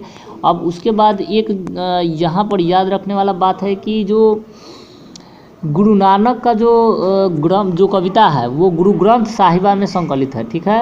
उनकी जो कविताओं का जो संकलन किया गया वो गुरु ग्रंथ साहिबा में किया गया और उसको संकलन करने का जो काम है वो अर्जुन देव ने 1604 ईस्वी में किया, ठीक है। अब इनकी जो कुछ महत्वपूर्ण कृतियाँ हैं उनका भी नाम याद रखना है। तो उनकी जो कुछ महत्वपूर्ण कृतियाँ हैं वो ये है कि जपू जी है, आशा दीवार है, रही रास है और सोहिला है, ठीक है। तो ये याद रखना है कि उनकी जो महत्वपूर्ण कृतियाँ है क्या क्या है, जपू जी, आशा दीवार, रही रास और सोहिला, ये जो 4 कृतियाँ हैं याद रखना है आपको। और उसके बाद ये याद रखना है कि 1539 ईस्वी में वो वाहे गुरु कहते हुए अपने प्राण को त्याग दिए, ठीक है। क्या कहते हुए प्राण त्याग दिए, तो वाहे गुरु, याद रखना है, ये इंपॉर्टेंट है, पूछा जा सकता है। और उसके बाद अब थोड़ा सा इस पाठ के कविता को देख लेते हैं और इसके अर्थ को जान लेते हैं।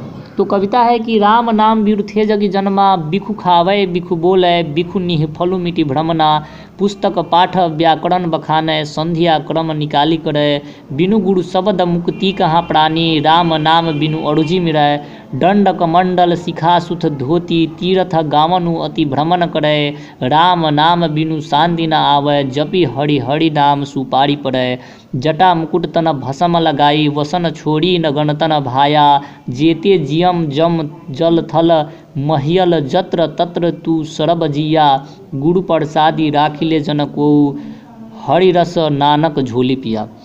तो यहाँ पर जो गुरु नानक है, ये जो सारे कर्मकांड है जो इन्होंने यहाँ पर चर्चा किया है उसको व्यर्थ बताते हैं राम नाम के बिना।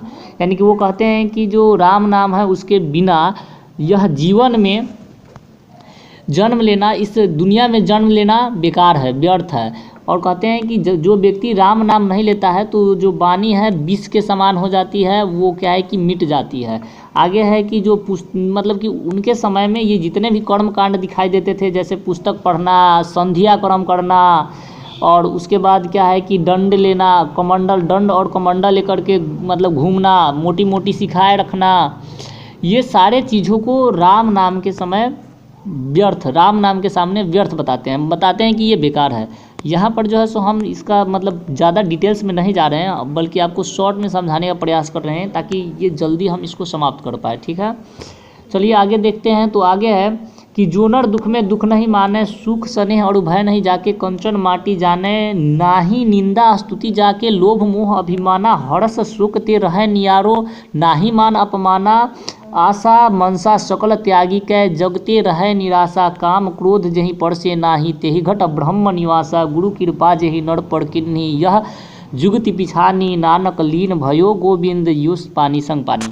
यहाँ पर कहते हैं कि यहाँ पर जो लेखक है गुरु नानक, जो कवि गुरु नानक है, वो बात करते हैं वैसे व्यक्ति का बात करते हैं जिसके हृदय से जो दूसरे के धन को माटी के समान समझता है, जिसको न निंदा से मतलब है, न स्तुति से मतलब है, न कोई बड़ाई करे तो भी मतलब नहीं है, और न मतलब कि प्रशंसा करे तो ही मतलब नहीं है, जिसके पास न लोभ है, न मोह है, न अभिमान है, वैसे न जिसके पास न शोक है, न निराशा है, न आशा है, जो न निराशा है, न जिसके अंदर काम क्रोध लोभ सब मर चुका है, उसी के हृदय में ब्रह्म का निवास होता है। आगे है कि जो गुरु नानक है कहते हैं कि जिस व्यक्ति पे गुरु की कृपा हो जाती है वो जन्म मरण के चक्र से छूट जाता है और वो उसके लिए मुक्ति का द्वार खुल जाता है, वो मुक्त हो जाता है। वैसे ही जैसे नानक गोविंद में लीन हो गए हैं, जैसे पानी पानी में लीन हो जाता है। अब इसके क्वेश्चन को देख लेते हैं और फिर अगले पोएम को देखेंगे। तो इसका जो प्रश्न है, पहला प्रश्न है क्या है कि कवि किसके बिना जगत में जन्म व्यर्थ मानता है। तो याद रखना है आपको कि कवि राम नाम के बिना जगत में जन्म को व्यर्थ मानता है। अगला क्वेश्चन है कि वाणी कब विष के समान हो जाती है। तो याद रखना है इसका कि जो वाणी है वो राम नाम के बिना विष के समान हो जाती है। तो ये दोनों क्वेश्चन ऑब्जेक्टिव में पूछ सकता है, तो ऑब्जेक्टिव के लिए याद रखना है। अब क्वेश्चन जो एक दीर्घोत्तरीय में पूछ सकता है वो ये है कि प्रथम पद के आधार पर बताएं कि कवि ने युग में धर्म साधनाएं कैसे कैसे रूप देखे। तो याद रखना है कि मतलब कि लोग उस समय मोटी मोटी किताबें पढ़ते थे, मोटी मोटी शिखाएँ रखते थे, उसके बाद धर्म का किताब लेकर के पढ़ते थे, संध्या क्रम करते थे, इधर उधर भटकते थे, दंड कमंडल रखते थे। तो ये सारा चीज़ लिख देंगे, हो जाएगा। आगे है कि कवि की दृष्टि में ब्रह्म का निवास कहाँ है। तो लिख देंगे कि जिसके हृदय से काम क्रोध लोभ मोह मर चुका है, जिसको न लोभ से, जिसके अंदर लोभ नहीं है, जिसको न निंदा से मतलब है, न जिसको प्रशंसा से मतलब है, उसके हृदय में ब्रह्म का निवास होता है। अगला क्वेश्चन है गुरु की कृपा से किस युक्ति की पहचान होती है। तो इसका आंसर लिख सकते हैं गुरु की कृपा होते ही जो व्यक्ति है वो जन्म मरण के चक्र से मुक्त हो जाता है। अब अगले पाठ में आते हैं और अगले पाठ को देखते हैं। तो हमारा जो अगला पाठ है वो है रसखान का है, ये भी काफ़ी इम्पोर्टेंट है। तो रसखान का जो जन्म हुआ था वो उनकी जो जन्म के बारे में है वो सूचनाएं नहीं प्राप्त होती हैं, परंतु प्रेम वाटिका ग्रंथ से यह संकेत मिलता है, ठीक है, कि उनका जो जन्म है वो 1610 ईस्वी में हुआ रहा होगा। ये दिल्ली के पठान राजवंश में उत्पन्न हुए थे। तो याद रखना है वो कहाँ उत्पन्न हुए थे, दिल्ली के पठान वंश में। और जो इनका रचना काल है वो कौन सा काल है। तो याद रखना है उनका जो रचना काल है जहांगीर का काल है, ठीक है, राज्यकाल में रचना करते थे। और उसके बाद वहाँ से वो ब्रजभूमि आकर के बस गए और ब्रजभूमि में इन्होंने कृष्ण की भक्ति अपना ली और उसके बाद वहाँ से कृष्ण की भक्ति करने लगे। और एक बात इनके बारे में याद रखना है कि इनको पुष्टि मार्ग की शिक्षा विट्ठलनंद स्वामी ने दी थी। यह ऑब्जेक्टिव के लिए काफ़ी महत्वपूर्ण है। पूछता है कि पुष्टि मार्ग का शिक्षा रसखान को किसने दिया था, तो याद रखना है विट्ठलनंद नाथ ने। कभी कभी क्वेश्चन ऐसे ही पूछ देता है कि गोस्वामी विट्ठलनंद दास ने रसखान को क्या चीज़ का शिक्षा दिया था, तो आंसर हो जाएगा क्या, पुष्टि मार्ग। अब इनके जो महत्वपूर्ण कृति है वो 2 कृतियाँ हैं, प्रेम वाटिका और एक जो है सो सुजान रसखान। याद रखिएगा क्या है, सुजान रसखान, यानी कि प्रेम वाटिका और सुजान रसखान जो है इनकी महत्वपूर्ण कृतियाँ है। अब देखते हैं कि और ये जो पाठ है वो क्या है, सवैये में लिखा गया है। रसखान जो थे सवैये छंद के लिए प्रसिद्ध कवि थे, ठीक है। एक बात इसमें से और याद रखना है कि इनके बारे में भारतेंदु हरिश्चंद्र ने कहा था कि इन मुसलमान हरिजन पै कोटिक हिंदू वाड़िए। अब ये भी प्रश्न पूछा जाता है कि इन मुसलमान हरिजन पै हिंदू पै कोटिन हिंदू वाड़िए किसने कहा था, तो याद रखना है कि हरिश्चंद्र ने कहा था, ठीक है। भारतेंदु हरिश्चंद्र ने इनके बारे में कहा था कि इन मुसलमान हरिजन व कोटिक हिंदू वाड़िए। अच्छा, ये जो कविता है वो किस भाषा में लिखा गया है, वो भी याद रखना है कि ये जो कविता है ब्रज भाषा में लिखा गया है, ठीक है। जो भी मतलब कि लास्ट में जो शब्द आता है यूँ इस टाइप का जो शब्द होता है वो ब्रज भाषा का शब्द होता है। जैसे एक और कविता आप सुने होंगे, मेरी मैया मोड़ी मैं नहीं माखन खायूं, इस तरह की जो कविताएँ होती है वो ब्रज भाषा में होती है। और इस कविता में राधा और कृष्ण के प्रेममय युगल रूप को कवि ने रसिक हृदय से व्यक्त किया है, ठीक है। अब आइए पोएम को देख लेते हैं। तो इसका जो पोएम है वो देख लेते हैं। इसका जो पोएम है थोड़ा सा जूम कर लेते हैं इसको हम, ताकि अच्छा से दिखाई दे। तो इसका जो पोएम है वो ये है कि प्रेम आयनी श्री राधिका, प्रेम आयनी श्री राधिका, प्रेम बरम नंदनंद, प्रेम वाटिका के 2 माली माली द्वंद। मोहन छवि रस खानी लिखी अब दीर्घ अपने नाही, आचे आवत धनुष से छूटे सर से जाही, मोमन मानिक ले गयो चितय चोर नंदनंद, अब बेमन मैं का करूँ पड़ी फेर के फंद, प्रीतम नंद किशोर जादे दिनते नैनी लागियो, मन पावन चितचोर पलक ओट नहीं करी सको। तो यहाँ पर कवि कहते हैं कि जो प्रेम ऐनी श्री राधिका, अगर जो राधिका है प्रेम का ऐनी है, ऐनी मतलब छोटा सा घर है, तो उस घर में रहने वाले कौन है, नंदानंद। नंदानंद जो है सो एक समास है, मतलब नंदानंद मतलब तत्पुरुष समास है, नंद के नंद, नंद मतलब कि नंद बाबा और नंद मतलब बेटा, यानी कि जो नंद के नंद है वो कहाँ रहने वाले हैं, श्री राधिका की जो प्रेम ऐनी है, जो प्रेम का घर है वहाँ पर रहने वाले हैं। तो याद रखना है यहाँ पर नंदानंद जो है तो श्री कृष्ण भगवान को कहा गया है। इस पोएम को ज़्यादा डिटेल्स में नहीं जानते हुए शॉर्ट में अर्थ को हम बताने का प्रयास करते हैं, क्योंकि ज़्यादा डिटेल्स में जाएंगे तो वीडियो बहुत लंबा हो जाएगा। तो प्रेम ऐनी श्री राधिका, प्रेम बरन नंदनंद, प्रेम वाटिका के 2 माली माली द्वंद, मोहन छवि रस खानी लखी अब दीर्घ अपने नाही, आचे आवत धनुष से छूटे सर से जाही, मोमन मानिक लय गयो चितय चोर नंदनंद, अब में मनमय का करू पड़ी फेर के फंद, प्रीतम नंद किशोर जादे दिनते नैनी लागियो, मन पावन चित चोर पलक ओट नहीं करी सको। यानी कहते हैं कि जो मतलब कि जो कृष्ण भगवान है उनकी जो छवि है वो ऐसा है कि जिसको एक बार जो व्यक्ति देख लेता है वो क्या है कि उसी के फेर में पड़ जाता है।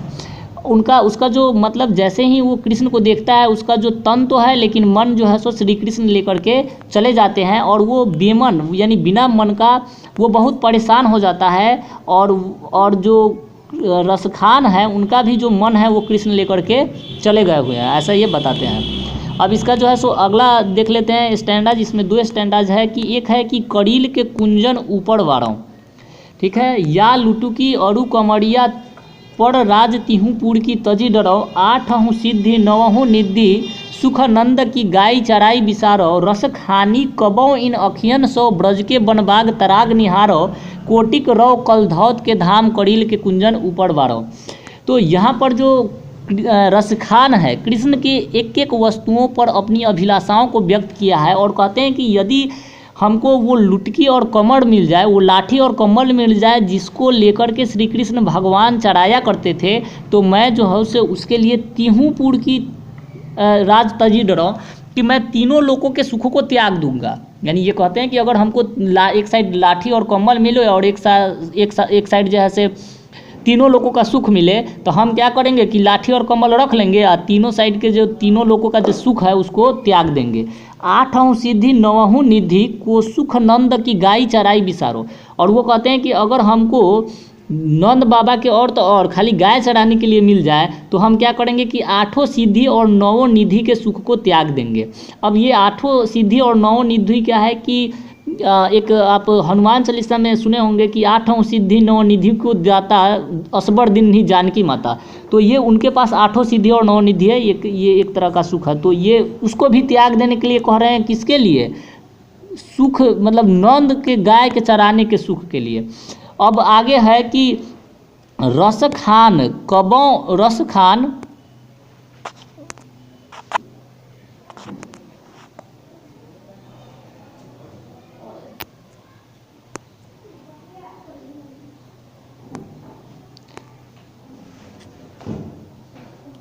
आगे है कि रस खानी कबों इन अखियन सौ ब्रज के बनबाग तराग निहारो कोटिक रौ कल धौत के धाम कड़ील के कुंजन ऊपर बारो। फिर कहते हैं कि कब ऐसा अवसर मिलेगा कि रस खान जो है से अपने आँखों से उस वन के बाग और तराग को निहारेंगे जहाँ पर कृष्ण कभी गायों को चराया करते थे। और यहाँ पर कहते हैं कि कोटिक रौ कल धौत के धाम की अगर हमको सिर्फ कड़ील के कुंजन ऊपर बारो कि अगर हमको क्या है कि अगर हमको करोड़ों धाम घूमने के लिए मिलता है और एक जगह वहाँ घूमने के लिए मिलता है जहाँ पर जो कृष्ण का जन्म हुआ था, तो हम वो सभी धौत के धाम को क्या है कि त्याग देंगे और हम जो है सो ब्रज भूमि में घूमना पसंद करेंगे। अब इसके क्वेश्चन आंसर को देख लेते हैं। तो इसका जो पाठ का क्वेश्चन आंसर है वो है कि कवि ने माली मालिन किन्हें और क्यों कहा। ये काफ़ी महत्वपूर्ण प्रश्न है, वीवीआई क्वेश्चन है, ये आपके एग्जाम में पूछा जाता है। तो याद रखना है कि कवि ने माली और मालिन श्री कृष्ण और राधा को कहा है, ठीक है। और इसमें एक क्वेश्चन और है, और क्यों कहा है, तो जैसे माली और मालिन प्रेम वाटिका को मतलब फूलों की वाटिका को तैयार करती है, उसको सींचती है, उसके लिए बीज को चुनती है, उसको उसका समय समय पर सिंचाई करती है, उसी तरह से कवि के दृष्टि में श्री कृष्ण और राधा ने प्रेम की वाटिका को तैयार किया है, उसके अनगिनत फूल खिलाए हैं, उसको अपने रस से बागों को हरा भरा रखा है और सींचा है। और एक क्वेश्चन जो इस पाठ से महत्वपूर्ण है, पूछा जाता है कि कृष्ण को चोर क्यों कहा गया है, कवि का क्या अभिप्राय है। तो याद रखना है कि कृष्ण को चोर क्यों कहा गया है। तो चोर वह होता है जो हमारी किसी वस्तु को धोखे से चुरा करके ले जाता है। ऐसे तो बहुत सारे कवियों का कृष्ण पर चोरी का आरोप है, लेकिन यहाँ रसखान कहते हैं कि जो कृष्ण है वो सिर्फ गन्ना ही नहीं चुराया करते थे, माखन ही नहीं चुराया करते थे, बल्कि अपने भंगिमाओं से, बांसुरी वादन से, सुंदर लीलाओं से जन जन का मन चुराया करते थे। और वो कहते हैं कि जो उनका भी मन है वो कृष्ण चुरा चुके हैं, इसीलिए कृष्ण को कवि चोर कहते हैं। अब इसके अगले पाठ को देख लेते हैं।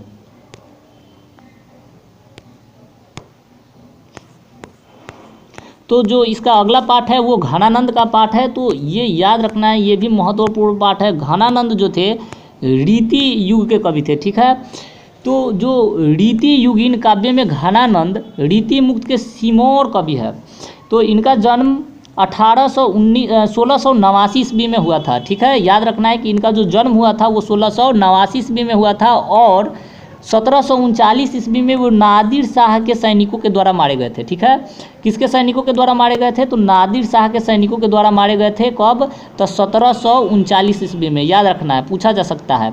और ये तत्कालीन मुगल बादशाह मोहम्मद शाह रंगीले के यहाँ मीर मुंशी के काम करते थे। तो अब ऑब्जेक्टिव में क्वेश्चन पूछा जा सकता है कि जो घनानंद है वो किसके यहाँ काम करते थे, तो याद रखना है कि मोहम्मद शाह रंगीले के दरबार में काम करते थे। आप किस पद पर काम करते थे, तो मीर मुंशी के पद पर काम करते थे। आगे देखते हैं इनके बारे में। और ये जो है सो किंवदंती है कि ये सुजान नामक नर्तकी से प्यार करते थे। तो अब याद रखना है कि किंवदंती का मतलब होता है कि ऐसा कहा जाता है, लोगों के द्वारा कहा जाता है कि ये सुजान नामक नर्तकी से प्रेम करते थे। तो ऐसे भी पूछ सकता है क्वेश्चन कि सुजान के प्रेमिका का क्या नाम था, तो याद रसखान के प्रेमिका का क्या नाम था, तो याद रखना है क्या नाम था, सुजान नाम था। अब आगे देखते हैं। बाद में विरग होने पर वे वृंदावन चले गए और वैष्णव होकर काव्य रचना करने लगे, ठीक है। और सन 1739 में जब नादिर शाह दिल्ली पर आक्रमण किया तब उसके सिपाहियों ने मथुरा और वृंदावन पर भी धावा बोल दिया। ठीक है, तो बाद में बादशाह का मीर मुंशी जान करके, जब पहले तो ये मीर मुंशी के पद पर काम करते थे, तो जब आकर के नादिर शाह का सैनिक सब जब मथुरा और वृंदावन में आया, जब ये पकड़े गए तो सोचा कि इनके पास, जब ये मुंशी के पद पर थे तो इनके पास बहुत सारा सोना होगा, इसीलिए उन्होंने, जो सैनिक था वो उनको पकड़ के कहा जड़ जड़ जड़, यानी 3 बार सोना सोना सोना मांगा। और उसके जवाब में जो घनानंद थे वो 3 मुट्ठी धूल उठा करके कहे क्या, कहते हुए फेंक दिए कि जड़ जड़ जड़, इसका मतलब होता है धूल धूल धूल। तो इस पर क्रोधित होकर सिपाही जैसे इनका काम तमाम करके ठोक के चल दिया। ठीक है, आगे देखते हैं। तो आगे एक क्वेश्चन पूछा जा सकता है इसमें कि घनानंद कैसे कवि है। तो याद रखना है कि इनकी जो कविता होती थी प्रेम के पीड़ा के कवि है। ठीक है, इनकी जो कविताएं होती थी वो बहुत वेदनाओं से और पीड़ा से भरी हुई रहती थी। ठीक है, हम देखेंगे आगे की कविताओं में कि कैसे ये मतलब पीड़ा के कवि लिखते थे। इनका जो कविता है सुजान मतलब सुजान सागर है वो बहुत फेमस है। और इनके बारे में जो आचार्य शुक्ल थे उन्होंने कहा है कि प्रेम मार्ग का ऐसा प्रवीण और धीर पथिक का जबादानी का ऐसा दावा रखने वाला ब्रजभाषा का दूसरा कवि नहीं हुआ। ठीक है, कि यानी कि ये ब्रजभाषा का जो है से बहुत बड़ा कवि थे। ये जो कविता है अभी वो भी ब्रजभाषा में ही लिखा गया है, तो याद रखना है। अब यहाँ पर एक जो इनकी जो कृति है, जो 3-4 कृति है वो भी याद रखना है। इनकी जो 3-4 कृतियों में जो सबसे महत्वपूर्ण कृति है वो है सुजान सागर। अब यहाँ पर ध्यान देने वाला बात है कि इस आपके किताब में 2 चीज़ पढ़ना है, एक तो है सुजान सागर और एक है सुजान रसखान। तो याद रखना है कि जो सुजान सागर है वो घनानंद के है और जो सुजान रसखान है वो रसखान का है। साथ में इन्होंने विरह लीला भी लिखा था, उसके बाद रसकेली बल्ली भी लिखा था। ठीक है, अब आगे बढ़ते हैं। तो अब इसके कविता को देख लेते हैं थोड़ा सा शॉर्ट में और उसके बाद इसके क्वेश्चन आंसर को देख लेंगे शॉर्ट में। तो इसका जो है सो कविता है कि अति सुधो स्नेह को मार्ग है, जहाँ नेकु श्यानप बाक नहीं, तहाँ साँचे चले तजी अपनापो झुके कपटी जे निशाक नहीं। घनानंद प्यारे सुजान सुनो, यहाँ एक तय दूसरों आँक नहीं, तुम कौन धौ पाटी पढ़े हो, कहो मन लैहूँ पै देहूँ छटांक नहीं। यहाँ पर कहते हैं कवि की जो प्रेम का मार्ग है अति सुधो है, नेकु श्यानप बाक नहीं, यानी कि जो प्रेम का मार्ग है वो अत्यंत मतलब सीधा है, सरल है, सहज है, इसमें कहीं भी टेढ़ापन नहीं है। यहाँ पर सिर्फ मन देकर के चलना होता है, विशेष चतुराई का आवश्यकता नहीं होता है। और ठीक है कि घनानंद प्यारे सुजान सुनो, यहाँ एक तय दूसरे आँख नहीं, कौन तुम धो काटी पढ़े हो, मन लैहूँ पै देहूँ छटांक नहीं।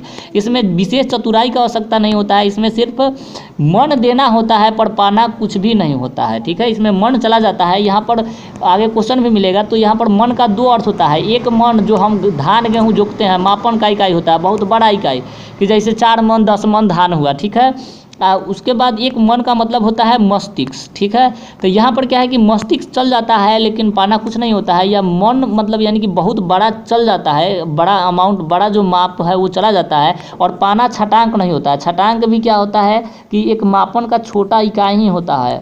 आप सुने होंगे कि हम जो है एको छटांक जमीन नहीं देंगे। आगे देखते हैं। तो अगला है कि पर काज हित को देह धारी फिरे, परजन जारथ दर्शो, निधि नीर सुधा की समान करो, सबही बधी सजान सरसो, घनानंद जीवन दायक हों कछु मारियों पीर हिय परसो, कबहूँ या बससी सुजान के आंगन, वो मोह असुवन ही लय बरस्यो। ठीक है, इसमें क्या है कि जो कवि है वो कहते हैं कि वो मतलब खुद प्रेम के पीड़ा से दुखी है और वो अपने आंसुओं को सभी लोगों तक पहुंचाना चाहते हैं, क्योंकि जब इनकी आंसू लोगों तक पहुंचेगी तो लोगों के जो आहत मन है उसको शांति मिलेगा। अतः कवि कहते हैं कि पढ़ काज ही देह को धारी फिरे, यानी कि जो बादल है वो जो बादल है मतलब कि अपने अस्तित्व को दूसरे को नीर देने के लिए, सुधा समान यानी अमृत समान नीर जल देने के लिए अपने देह को बर्बाद कर लेता है। और उसी तरह से ये भी जो है सो अपने आंसुओं को पहुंचाना चाहते हैं उन लोगों के पास जो खुद प्रेम के पीड़ा से ग्रसित है, क्योंकि ये आंसू उन तक पहुंचकर इनके जीवन को इनके सुख देगा। और एक लास्ट में जो महत्वपूर्ण लाइन है वो कहते हैं, बादल कहते हैं कि जो कभी जो है से मेरा जो आंसू है वो लेकर के तुम सुजान के अंगना में बरस जाओ, ताकि सुजान को भी पता चले कि ये जो है से कि कितना दुखी है। अब इससे पूछे जाने वाले कुछ क्वेश्चन को देख लेते हैं। तो इसमें जो क्वेश्चन है वो है कि कवि प्रेम मार्ग को अति शुद्धो क्यों कहता है, इस मार्ग की क्या विशेषता है। तो लिखेंगे कि जो प्रेम का मार्ग है वो अति शुद्धो अर्थात अत्यंत सरल है, इसमें कहीं भी टेढ़ापन नहीं है, क्योंकि इस पर चलने के लिए विशेष चतुराई की आवश्यकता नहीं होती है, इसमें केवल मन देना होता है और चलते जाना होता है। यहाँ पर एक जो क्वेश्चन है कि मन लयहूँ पर देहूँ छटांक नहीं, से कवि का क्या अभिप्राय है। तो इसमें कवि का अभिप्राय है कि इसमें मन चला जाता है, बस पाना एक छटांक भी नहीं होता है। मन का यहाँ पर दो अर्थ है, पहले भी हम बता चुके हैं। पहल का जो है सो मापन की बड़ी इकाई, और एक मन का अर्थ है मस्तिष्क, यानी कि बहुत बड़ी अमाउंट, बड़ी इकाई चली जाती है लेकिन पाना कुछ नहीं होता है। इसमें से जो एक बहुत इम्पॉर्टेंट क्वेश्चन है, इसमें जो पहले का क्वेश्चन है वो VVI है, और उसके बाद जो यहाँ पर जो क्वेश्चन है वो भी VVI है। और क्वेश्चन नंबर 4 भी जो है सो कभी कभी पूछा जाता है कि कवि अपने, क्वेश्चन नंबर 5 के आंसर को देखते हैं कि कवि अपने आंसुओं को कहाँ पहुँचाना चाहते हैं। तो याद रखना है कि कवि अपने आंसुओं को उन लोगों तक पहुँचाना चाहते हैं जो स्वयं प्रेम के पीड़ा से पीड़ित है, क्योंकि जब इनके आंसू उन लोगों तक पहुंचेगा तो उनके आहत मन को शांति मिलेगी, ठीक है। और जो एक 4 नंबर क्वेश्चन है कि पढ़हित के लिए कौन देह धारण करता है, स्पष्ट कीजिए। तो ये भी बहुत हल्का क्वेश्चन है, आप लिख सकते हैं कि पढ़हित के लिए बादल देह धारण करता है, और वो दूसरे की पढ़हित मतलब दूसरे के भलाई के लिए वो अपने अस्तित्व को मिटा देता है, ठीक है। अब चलिए अगले पाठ को देख लेते हैं। तो जो अगला पाठ है वो है बद्री नारायण चौधरी प्रेम घन का। इन्होंने लिखा है स्वदेशी। तो चलिए इनके जन्म को देखते हैं। तो इनका जो जन्म है वो हुआ था 1855 मिर्ज़ापुर उत्तर प्रदेश में, और ये मर गए 1922 ईस्वी में, ठीक है। अब उसके बाद इनके जो कुछ रचना है उनको देख लेते हैं। ये जो उनकी रचना है प्रेम घन सर्वस्व से संकलित है, संग्रहित है, यानी कि वहाँ से ये जो लिया गया है। आपको क्वेश्चन पूछ देगा कि जो स्वदेशी पाठ है वो कहाँ से लिया गया है, तो याद रखिएगा कि स्वदेशी जो पाठ है वो कहाँ से लिया गया है, तो प्रेम घन सर्वस्व से लिया गया है, ठीक है। और उन्होंने पूछेगा कि रसिक समाज की स्थापना किसने की, तो याद रखिएगा कि ये जो रसिक, ये जो मतलब ये जो थे बद्री नारायण चौधरी थे, उन्होंने ही प्रेम घन सर्वस्व की रचना की थी, ठीक है। बद्री नारायण चौधरी जो थे प्रेम घन, उन्होंने ही रसिक समाज की स्थापना की थी। अब इनका जो कुछ महत्वपूर्ण कृति है वो देख लेते हैं। हाँ, वो जो है सो भारत सौभाग्य, प्रयाग रागमन उनके प्रसिद्ध नाटक है, ठीक है। और जीर्ण जनपद भी एक उन्होंने काव्य लिखा है, तो ये याद रख लेना है। उनकी भी जो काव्य थी ब्रज भाषा में थी, अवधि में होती थी। और ये जो संकलित है प्रेम घन सर्वस्व से संकलित जो है वो स्वदेशी है, ये कविता है। चलिए आगे कविता को देख लेते हैं। थोड़ा सा कविता को थोड़ा सा जल्दी देखेंगे, क्योंकि ये बताएं आपको कि संक्षिप्त में कविता को देखना है, क्योंकि जल्दी समाप्त करना है इसको। तो चलिए कविता को एक बार देख लेते हैं। तो कविता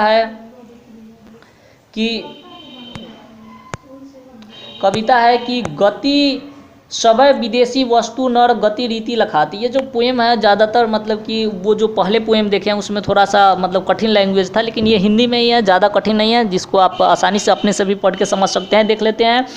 सबै विदेशी वस्तु नर गति रीति लखात, भारतीयता कछु न अब भारत में दर्शात, मनोज भारती देखी को सकत नहीं पहचान, मुसलमान किन्हों किधों के है ये किरिस्तान, पढ़ी विद्या प्रदेश की बुद्धि विदेशी पाए, चाल चलन प्रदेश की गई इन्हें अति भाए, ठठय विदेशी ठाठ सब बनयो देश विदेश, सपने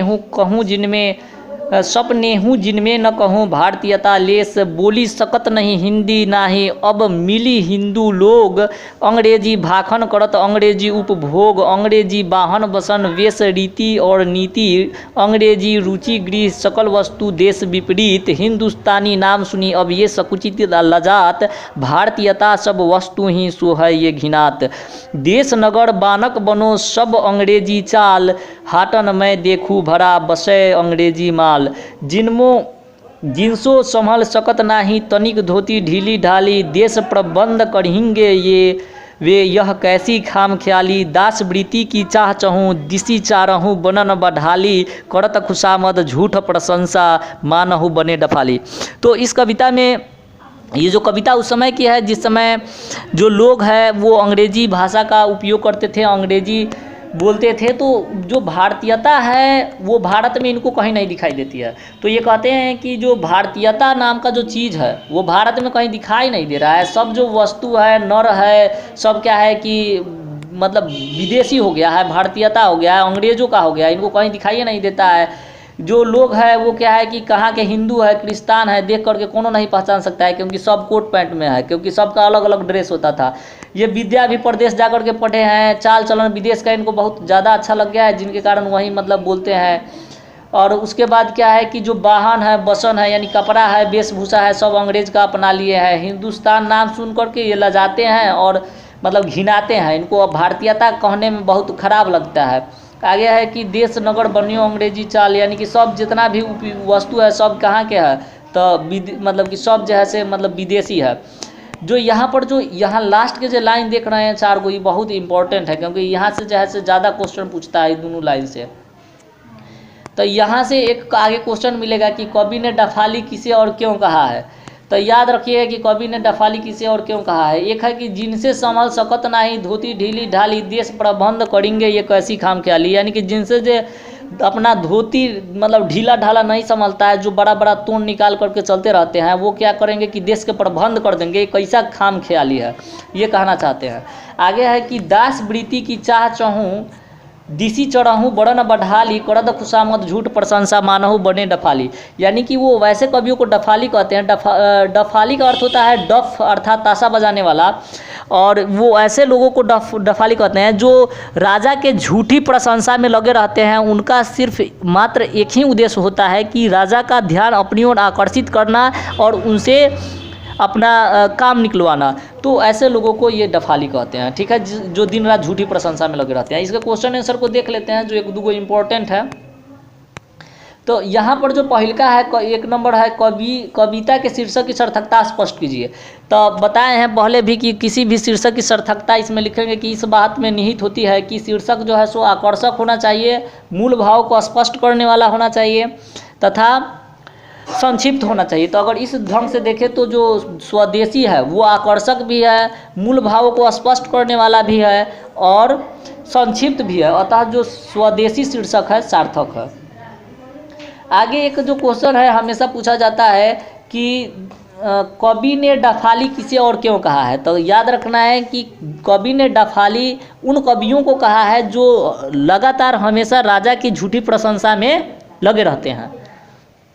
और एक क्वेश्चन और है यहाँ पर कि नेताओं के बारे में कवि की क्या राय है। तो याद रखना है कि नेताओं के बारे में कवि की राय अच्छी नहीं है। वो कवि नेताओं के बारे में कहते हैं कि ये कैसा खाम ख्याली है कि जो अपना धोती नहीं संभाल सकते हैं वो देश का प्रबंध करेंगे। चलिए अब अगले पाठ को देख लेते हैं।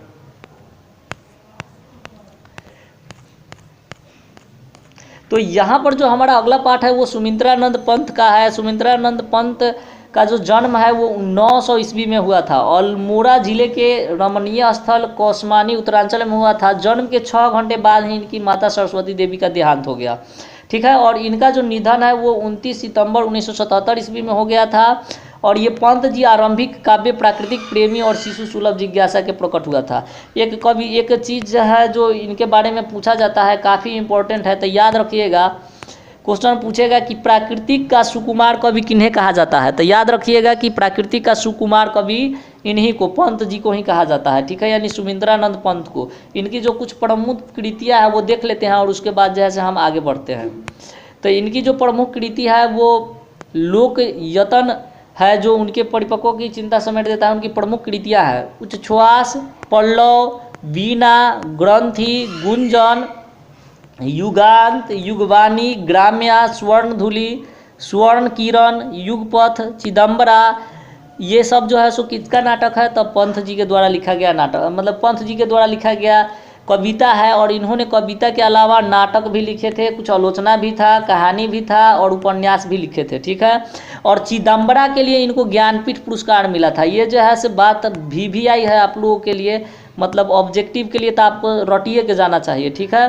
तो इसके लिए आपको याद कर लेना है कि पंत जी को पूछ दिया कि पंत जी को किस रचना के लिए मतलब मिला था ये ज्ञानपीठ पुरस्कार। तो याद रखना है कि चिदम्बरा के लिए मतलब पंत जी को ज्ञानपीठ पुरस्कार मिला था। ठीक है, चलिए अब थोड़ा सा जल्दी जल्दी देख लेते हैं इसके कविता को भी, क्योंकि आपका ज़्यादा समय नहीं लेंगे, क्योंकि वीडियो जो है सो काफ़ी लंबी हो जाएगी। तो देखते हैं इस कविता को। तो कविता है कि भारत माता ग्राम वासिनी, खेतों में फैला है श्यामल, धूल भरा मैलासा आंचल, गंगा यमुना में आंसू जल, मिट्टी की प्रतिमा उदासनी, दैन जड़ित अपलक नत चितवन, अछड़ो अधरों में चिर नीरव रोदन, युग युग तम के विषन मन, यह अपने घर में वह अपने घर में प्रवासिनी, भारत माता ग्राम वासिनी। ये कहते हैं कि जो भारत माता है अपने ही घरों में ग्राम वासिनी हुई है। इनके जो गंगा और यमुना में जो जल है, आंसू के जल है। ठीक है, और आगे देखते हैं थोड़ा सा, मतलब ये सब जब हम आगे वीडियो बनाएंगे तो पूरा डिटेल्स में एक कविता का एक लंबा लंबा वीडियो बनाएंगे, जिसमें आपको आगे समझ में आएगा। लेकिन आप लोगों के लिए ये जो है सो अभी शॉर्ट में बता दिया जा रहा है, क्योंकि आप लोगों का एग्ज़ाम है। इन सारे टॉपिकों पर एक लंबी लंबी वीडियो होगी, जिसमें आपको बहुत अच्छा से अर्थ समझाया जाएगा आगे आने वाले समय में। 30 कोटि संतान नगंतन, अर्धक्षुधित शोषित निरस्तर जन, मूढ़ असभ्य अशिक्षित निर्धन, नत मस्तक तरुतल निवासनी, स्वर्ण सस्य पर पद तल लुंठित, धरती सा सहिष्णु मन कुंठित, क्रंदन कंपित अधर मौन अस्मित, राहु ग्रसित शरदेन्दु हासनी। कहते हैं कि इसकी जो 30 करोड़ संतान है वो सब क्या है, अर्धक्षुधित है, शोषित है, निरस्तर जन है, मतलब कपड़ा नहीं है पहनने के लिए, मूढ़ है मतलब मूर्ख है, असभ्य है, सभ्यता नाम की चीज़ नहीं है, अशिक्षित है, निर्धन है मतलब गरीब है। तो यहाँ पर जो सुमित्रानंद पंत है वो जो भारत उस समय जो थी उसका यथार्थ चित्र अपने कविताओं में दिखा दिया है। और आगे देख लेते हैं। तो अगला जो है से लाइन है यहाँ पर कि चिंतित भ्रुकुट क्षितिज तिमरांकित, नमित नयन नभवस्पाच्छादित, आनन श्रिय साया शशि उत्मित, ज्ञान मूढ़ गीता प्रकाशनी, सफल आज उसका तप संयम, पीला अहिंसा स्थान सुधोपम, हरति जनमन भय भव तम भ्रम, जग जननी जीवन विकासनी। मतलब कि जो इसका जो मतलब कि जो नयन है वो झुका हुआ है, और ये जो भारत स्वयं पूरे विश्व को गीता का ज्ञान दी हुई थी वो आज जो है से मूढ़ बनी हुई है। अब इसके कुछ क्वेश्चन आंसर को देख लेते हैं और उसके बाद फिर अगले पार्ट को देखेंगे। तो इसमें जो क्वेश्चन आंसर पूछा जा सकता है वो ये है कि भारत माता अपने ही घरों में प्रवासिनी क्यों बनी हुई है। तो क्योंकि जो मतलब जो सभी वस्तुएं हैं वो विदेश का उपयोग होता है, उसका अपना कुछ नहीं है, वो मूढ़ है, असभ्य है, इसीलिए भारत माता जो है सो अपने ही घर में प्रवासिनी बनी हुई है। तो अगला को अब इस पाठ के छोड़ कर के अगले पाठ को देखते हैं। तो अगला पाठ है रामधारी सी दिनकर। ये भी जो है सो महत्वपूर्ण कविता है, जो हमेशा मतलब इस पाठ से कोई ना कोई क्वेश्चन पूछा ही जाता है। ये अपने बिहार के थे राष्ट्र कवि जो रामधारी सी दिनकर का जन्म हुआ था 23 सितंबर 1908 ईस्वी में हुआ था, और ये सिमरिया बेगूसराय बिहार में हुआ था। और इनका जो निधन है वो 24 अप्रैल 1974 ईस्वी को हो गया। तो ये याद रखना है कि जन्म हुआ था 23 सितंबर 1908 में, या मर गए 24 अप्रैल 1974 ईस्वी में। ठीक है, उसके बाद इन्होंने जो महत्वपूर्ण कृतियाँ लिखी वो आज भी लोगों द्वारा बहुत पसंद की जाती है। तो देख लेते हैं कि इन्होंने क्या क्या कृतियाँ लिखी थी। तो इनका जो बहुत बड़ा जो कृति है वो सब यही सब है कि प्रणभंग है, रेणुका है, हुंकार है, रसवंती है, कुरुक्षेत्र है, रेशमी रथी है, नील कुसुम है, उर्वशी है, परशुराम की प्रतीक्षा है, हारे को हरिनाम है आदि। और काव्य कृतियाँ भी बहुत सारा है, जिसमें मिट्टी की ओर है, अर्धनारीश्वर है, संस्कृति के 4 अध्याय है, काव्य की भूमिका है, वट पीपल है, शुद्ध कविता की खोज है, दिनकर की डायरी है। तो ये सारी जो कृतियाँ है दिनकर के द्वारा लिखी गई है, जिसे आपको याद कर लेना चाहिए, क्योंकि एग्जाम में इसमें से तो जरूर 1-2 क्वेश्चन आएगा ही। और इनको जो है से एक बात और याद रखना है कि राष्ट्र कवि के नाम से जाना जाता है। ठीक है, याद रखिएगा, किसके कवि के नाम से जाना जाता है, राष्ट्र कवि के नाम से जाना जाता है। और ये किस काव्य मतलब कि ये जो है सो उत्तर छायावाद के प्रमुख कवि थे, याद रखना है। ठीक है, क्योंकि ये भी पूछा जा सकते हैं कि ये किस युग के कवि थे, तो उत्तर छायावाद युग के कवि थे। ठीक है, चलिए इसकी कविता को भी थोड़ा सा शॉर्ट में जान लेते हैं कि इन्होंने क्या अपने कविता में लिखा है। तो इनका जो कविता है कि अब इन कविता में जो है से भारत जो है सो आज़ाद हो चुका है। आज़ादी मिलने के बाद जो है से कि भारत का संविधान लागू हो रहा है और जनतंत्र हो रहा है भारत, तो ये अपने आप को रोक नहीं पाते हैं। और ये कविताओं में इन बातों को निकल पड़ती है कि सदियों की ठंडी बुझी राख सुगबुगा उठी, मिट्टी सोने का ताज पहन इठलाती है, दो राह समय के रथ का घर घर नाद सुनो, सिंहासन खाली करो की जनता आती है। आगे है कि जनता, हाँ मिट्टी की अबोध मूर्तें वहीं, जाड़े की पलक की सदा सहने वाली, जब अंगों में लगे सांप हो चूस रहे, तभी न मुंह खोल कभी दर्द कहने वाली। आगे देखते हैं।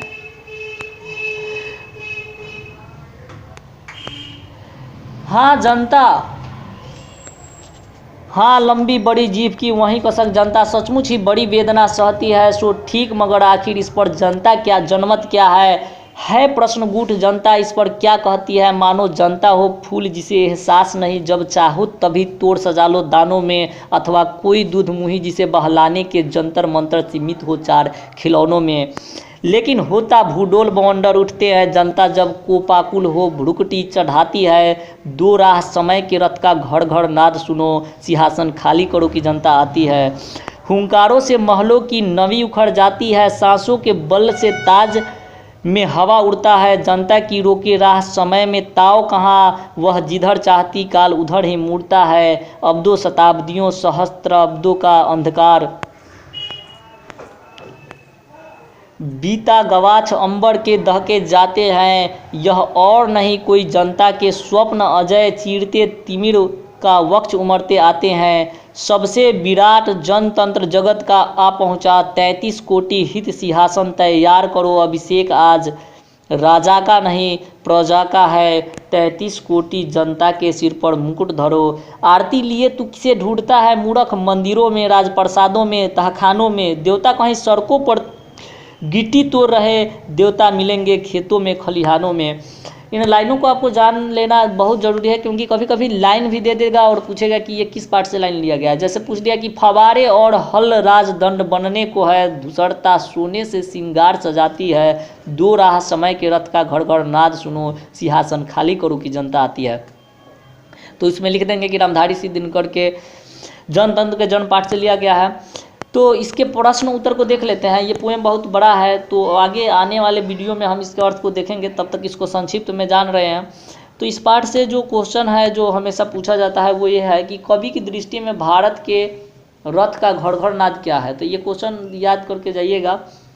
और ये क्वेश्चन जो काफ़ी महत्वपूर्ण है, हमेशा पूछा जाता है और आपके लिए एकदम मोस्ट वीवीआई क्वेश्चन है, वो ये है कि कवि के अनुसार किन लोगों की दृष्टि में जनता दूध फूल या दूधमुही बच्ची की तरह है और क्यों। तो इसमें आप आंसर लिख सकते हैं कि जो जनता नेताओं की दृष्टि में फूल या दूधमुही बच्ची के समान है, कि जैसे एक छोटी सी बच्ची को 2-4 खिलौने दे करके बहलाया जा सकता है, या जैसे फूलों को तोड़ करके अपने मन मानिक माले के तरह मतलब हार में गूंथा जा सकता है, उसी तरह से नेताओं की दृष्टि में जनता को भी झूठे अवशासनों द्वारा झूठे या पैसा दे करके खरीदा जा सकता है और वोट को प्राप्त किया जा सकता है। चलिए अब अगले पाठ को देख लेते हैं। तो अगला पाठ है हमारा कि हीरानंद सच्चिदानंद वत्सायन अज्ञेय का पाठ है। तो याद रखना है कि इनका जो जन्म है वो 7 मार्च 1911 ईस्वी में कुशीनगर में हुआ था, किंतु उनका मूल निवास करतार पंजाब था। अज्ञेय की माता वियंती देवी थी और पिता हीरानंद शास्त्री एवं प्रख्यात वेता थे। ठीक है, तो इस तरह से ये पूछ सकता है इनके पिता कौन थे, माता कौन थे, जन्म कब हुआ था, तो ये याद रखना है। और इनका थोड़ा सा निधन देख लेते हैं और कृतियों को देख करके आगे बढ़ते हैं, क्योंकि ये वीडियो काफ़ी लंबी हो रही है। तो इनका जो मृत्यु है, देहांत है, वो 4 अप्रैल 1987 ईस्वी में हो गया था। ठीक है, और इनकी जो कुछ महत्वपूर्ण कृतियाँ हैं वो आप यहाँ पर देख सकते हैं और उसको याद रख सकते हैं। साथ में आप ये भी जान लें कि ये जो थे अज्ञेय बहुभाषाविद थे, यानी बहुत सारे भाषाओं को जानते थे, जैसे संस्कृत, अंग्रेजी, हिंदी, फारसी, तमिल आदि अनेक भाषाओं का ज्ञान था इनके पास। इन्होंने जो काव्य लिखा है वो भगनदूत, चिंता, इत्यालम, हरी घास का क्षण भर, बावड़ा अहेरी, आंगन के पार द्वार, कितनी नावें में बड़ा सदा नीरा और बिगह पथ, जयदोल, ये तेरे प्रतिरूप, छोड़ा हुआ रास्ता, लौटती पागडंडियाँ। उपन्यास में है शेखर, एक जीवनी, नदी के द्वीप, अपने अपने अजनबी। तो इस तरह से इन्होंने काफ़ी सारा लिखा है। यात्रा वृत्तांत भी है जिसे आप याद रख सकते हैं। चलिए इनके पोएम को देख लेते हैं। तो ये जो पोएम है हिरोशिमा, ये जो हिरोशिमा पोएम है आप देख रहे हैं, ये हिरोशिमा पोएम एक सच्ची घटना पर आधारित पोएम है। जब अमेरिका ने हिरोशिमा शहर पर परमाणु बम गिराया था तो उस समय की ये बात करते हैं कि उस समय जो भयंकर विस्फोट हुआ था, जो बम चारों ओर निकल के फैल गई थी, उस समय की दर्दनाक घटना को ये याद करते हुए ये कविता लिखे हैं। देख लेते हैं कि सहसा एक दिन सूरज निकला। कभी कभी ऑब्जेक्टिव में पूछ देता है कि सहसा एक दिन क्या निकला था, सूरज निकला, याद रखिएगा। तो सहसा एक दिन सूरज निकला, सहसा एक दिन सूरज निकला, अरे क्षितिज पर नहीं नगर के चौक पर धूप बरसी, पर अंतरिक्ष से नहीं फटी मिट्टी से छायाएं मानव जन की दिशाहीन सब ओर पड़ी, वह सूरज नहीं उगा था पूरब में, वह बरसा बीचों बीच नगर के काल सूर्य के रथ के पहियों के ज्यों टूटकर बिखर गए हो, दसों दिशाओं में कुछ क्षण का वह उदय अस्त, केवल एक प्रज्वलित क्षण की दृश्य शोक लेने वाली दोपहरी, फिर छायाएं मानव जन की मिटी नहीं मिटी लंबी हो करके मानव ही सब भाप हो गए, छायाएं अभी लिखी है झुलसते हुए पत्थरों पर राजप्रसादों, झुलसते हुए पत्थरों पर उजड़ी सड़कों की गच पर, मानव का रचा हुआ सूरज मानव को भाप बनाकर सोख गया, पत्थर पर लिखी हुई यह जली हुई छाया मानव की साके है। तो यहाँ पर जो है कि ये जो मतलब परमाणु बम गिरा था वो क्या है कि देख लेते हैं थोड़ा शुरू से कि जो मानव के द्वारा जो बनाया गया सूरज था वो अंतरिक्ष से नहीं यानी कि आकाश से नहीं निकला था, बल्कि सड़क के चौक से निकला था। सड़क के चौक पर विस्फोट किया था और जब ये विस्फोट किया था तो मानव जो है सो सब मानव को सूख कर गया, क्योंकि जब जब सूरज पूरब से निकलता है तो छाया एक दिशा में बनता है, लेकिन जब ये फटा था तो इसका जो छाया था वो दिशाहीन था। ऐसे था जैसे कि सूरज जैसे बिखर गया हो टूट करके। थोड़ा शॉर्ट में जाने का प्रयास कर रहे हैं।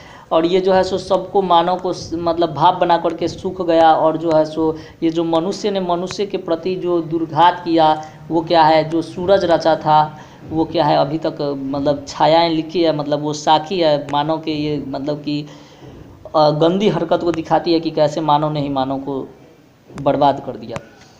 अब देखते हैं कि क्वेश्चन इससे, तो क्वेश्चन में इसमें जो इम्पोर्टेंट क्वेश्चन है वो यहाँ पर यह है कि मनुष्य की छायाएं दिशाहीन क्यों पड़ी। अब अगले पाठ को देखते हैं। तो अगला पाठ है कुंवर नारायण। इससे एक क्वेश्चन बहुत ही इंपॉर्टेंट है, हमेशा पूछा जाता है। उसके पहले हम थोड़ा कुंवर नारायण की जीवनी के बारे में देख लेते हैं। तो कुंवर नारायण का जो जीवनी है वो देखते हैं। कुंवर नारायण का जन्म 19 सितंबर 1927 ईस्वी में लखनऊ उत्तर प्रदेश में हुआ था। कुंवर नारायण ने कविता लिखने की शुरुआत सन 1905 ईस्वी में की थी। इनके जो है सो काव्य संकलन है वो देख लेते हैं और ये कहाँ से लिया गया है वो देख लेते हैं और उसके बाद आगे बढ़ेंगे। तो याद रखना है जो ये कविता है वो कहाँ से संकलित है, तो इन दिनों से संकलित है, ठीक है। और इनका जो मृत्यु है वो देख लेते हैं। तो इनका जो मृत्यु है अभी नहीं दिया हुआ है, यानी ये अभी मरे नहीं होंगे या मर भी गए होंगे, तो अभी नया प्रकाशन में आएगा तो छपेगा। तो देख लेते हैं इन्होंने क्या क्या लिखा है। तो हम तुम आमने सामने कोई दूसरा नहीं इन दिनों, और उसके बाद जो है से आकारों के आसपास, आज और आज से पहले, मेरे साक्षात्कार, ये सब लिखा गया है। जैसे कुमरान आसमान, व्यसन समान, प्रेमचंद्र पुरस्कार, लोहिया समान, कबीर समान, ये सब इन्होंने लिखा है, ठीक है। तो अब आगे कविता को देख लेते हैं। ये कविता भी जो है सो पेड़ के बारे में लिखा गया है इनके द्वारा। तो इनमें कहते हैं कि अब की घर लौटा तो देखा हुआ नहीं था बूढ़ा चौकीदार, वृक्ष जो हमेशा मिलता था घर के दरवाजे पर तैनात, पुराने चमड़े का बना हुआ उसका शरीर, वही सख्त जान, झूड़ी दाढ़ियों खुरदार और तना मैला कुचला, राइफल सी एक सूखी डाल, एक पगड़ी फूल पत्तीदार, पाँव में फटा जूता, चरमराता लेकिन अखड़ बलबूता, धूप में, बारिश में, गर्मी में, सर्दी में, हमेशा चौकना, अपनी खाकी वर्दी में, दूर से ही ललकराता कौन, मैं जवाब देता दोस्त, और पल भर को बैठ जाता उसकी ठंडी छाँव में। दरअसल शुरू से ही था अंदेशों में एक जानी दुश्मन, जिसे कि घर को बचाना है, लुटेरों से शहर को बचाना है, नादिरों से देश को बचाना है, देश के दुश्मनों से बचाना है, नदियों को नाला हो जाने से। तो इसमें जो है सो कवि पेड़ के बारे में बात किए हैं बहुत सुंदर तरीक़ा से। ये पोएम जो है सो अगर इसका अर्थ बताएंगे तो बहुत बड़ी पोएम लग रही है, तो बहुत लेट होगा, वीडियो बहुत लंबी हो रही है, तो इसीलिए इससे इम्पोर्टेंट जो क्वेश्चन है अब थोड़ा जल्दी जल्दी देख लेते हैं। तो इस पाठ से जो महत्वपूर्ण प्रश्न है कि कवि को वृक्ष बूढ़ा चौकीदार क्यों लगता है और कवि और वृक्ष में क्या संवाद होता है। ये जो दोनों क्वेश्चन है काफ़ी VVI है, आपको जो है सो याद करके जाना चाहिए एग्जाम देने से पहले। चलिए तो अब अगले पाठ को देखते हैं। अगला पाठ बीरेन डंगवाल का है, तो बीरेन डंगवाल के बारे में जानते हैं। तो बीरेन डंगवाल का जन्म जो है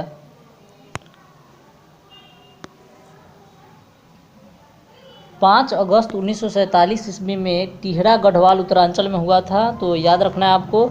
और उसके बाद इन्होंने जो कृतियाँ लिखा है उसको भी याद कर लेना है। तो इन्होंने जो कृतियाँ लिखा है जैसे इनका लिखा हुआ है घूमता आईना, अमृता प्रभार, तो ये याद रखना है कि पूछा जा सकता है। चलिए थोड़ा सा जल्दी जल्दी देखते हैं, इनका जो पोएम है थोड़ा सा देख लेते हैं। ये वैसे मतलब कि अपने पोएम में थोड़ा सा ये पोएम के बारे में आइडिया ले लेते हैं, उसके बाद पोएम को शॉर्ट में रीड कर देंगे। तो ये इस पोएम में मतलब वैसे लोगों के बारे में बात करते हैं जो दंगे में जो दंगा कराते हैं, आगजनी कराते हैं, और वैसे में लोगों को काफ़ी हानि पहुंचती है। लोग जो है सो अभी भी मूर्ख है, अंधविश्वासों में डूबे हुए हैं, और लोग नेताओं के चाल को समझते नहीं हैं। इन्हीं सारे बातों को अपने पोएम के माध्यम से ये दिखाना चाहते हैं। तो चलिए देखते हैं इनके पोएम को।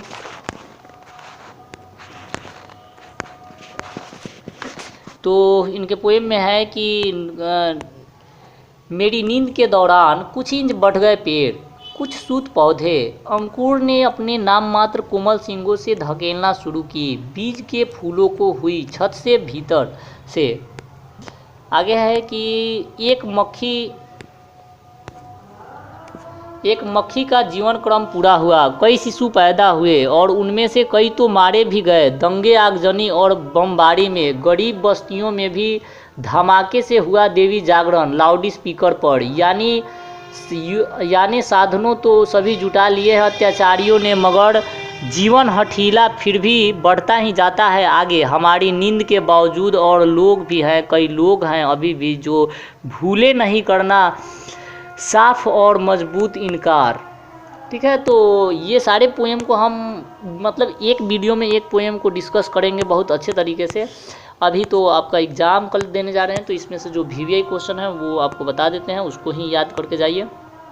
तो इससे जो क्वेश्चन पूछा जा सकता है कि इनकार न करना, भूल करना, भूलने वाले कौन है, और कवि का भाव स्पष्ट कीजिए। और अगला एक क्वेश्चन है कि कवि किन अत्याचारियों का जिक्र करता है और क्यों। चलिए अब अगले पाठ को देखते हैं। तो अगला पाठ है, इससे भी काफ़ी सारा क्वेश्चन पूछा जाता है। अनामिका का है अक्षर ज्ञान। तो इसमें इनका जो जन्म है 17 अगस्त 1961 ईस्वी में हुआ था।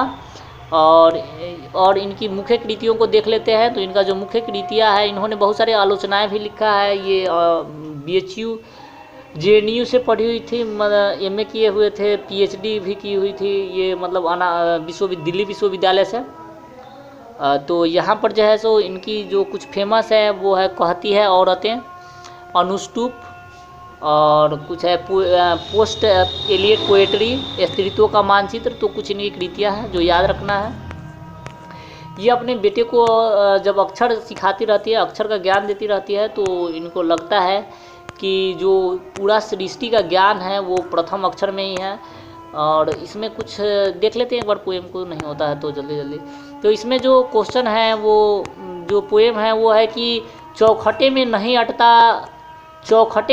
अटता बेटे का कबूतर ही है, न फुदक जाता है जरा सा पंक्ति से उतर जाता है उसका खरगोश की खासिल बेचैनी में गमले से टूटता हुआ घड़े सा लुढ़कता हुआ घर अंग पर आकर थमक जाता है, उसे नहीं सधता अंग के ड को वह समझता है माँ, और उसके बगल के बिंदु को मानता है गोद में बैठा बेटा। माँ बेटे साधते नहीं उससे, और उन्हें लिख लेने की अनुरोध कोशी में उसके आ जाते हैं आंसू। पहली विफलता पर झलके ये आंसू ही है शायद सृष्टि के प्रथमा अक्षर।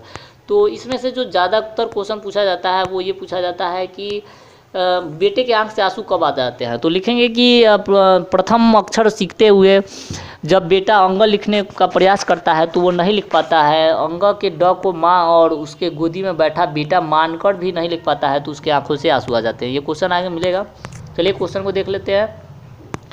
तो यहाँ पर आप देख सकते हैं कि यहाँ पर ये क्वेश्चन है कि बेटे के लिए अंग क्या है और क्यों। तो वो मतलब आपको पता है कि जो अंग है वो क्या है, उसका जो अंग है वो माँ है और उसमें बैठा हुआ जो बिंदु है वो बेटा है। बेटे की आंख से आंसू कब आ जाते हैं? Most VVI question for you. आप इसको रट के जाएं, क्योंकि ये क्वेश्चन जो है रटना क्या है, आप समझ के जाएंगे तो लिख लेंगे, है ना। तो ये याद करके जाइए कि बेटे की आंख से आंसू कब आ जाते हैं। तो इसमें रटने की ज़रूरत नहीं है, आप लिख देंगे कि जब बेटा प्रथम अक्षर की सीढ़ियों को चढ़ता हुआ अंग पर पहुंचता है तो वो उसको जो अंग की टेढ़ी में ढेर लकेड़ी होती है उससे नहीं सदती है और वो उसको लिखने की कोशिश में नहीं सफल हो पाता है तो उसके आंख से आंसू आ जाते हैं। ठीक है, अगला क्वेश्चन देखते हैं। अगला पाठ है जीवनानंद दास का कि बंगाल के सर्वाधिक सम्मानित एवं चर्चित कवियों में से एक जीवनानंद दास का जन्म 1899 ईस्वी में हुआ था। तो याद रखिएगा कि इनका जो जन्म है कब हुआ था? 1899 ईस्वी में, और ये बहुत ही कम उम्र में मर गए थे। ठीक है, और इनका जो निधन है वो देख लेते हैं। तो इनका जो निधन है वो जो है सो इनका जो निधन है वो 1954 ईस्वी में हो गया था। ठीक है, मात्र 55 साल की उम्र में जीवनानंद दास का जन्म मतलब कि मृत्यु हो गया था 1954 ईस्वी में। ठीक है, और ये बंगाल के रहने वाले थे, इसीलिए इन्होंने बंगाल के बारे में ही बहुत सारा कविता लिखा है और ये भी वैसा ही कविता है। तो इनकी जो महत्वपूर्ण कृतियाँ हैं उसको देख लेते हैं। तो झाड़ा पलक, धूसर पांडुलिपि, वनलता सेन, महापृथ्वी, सातटी तारार तिमिर, जीवना दासेर श्रेष्ठ कविता है।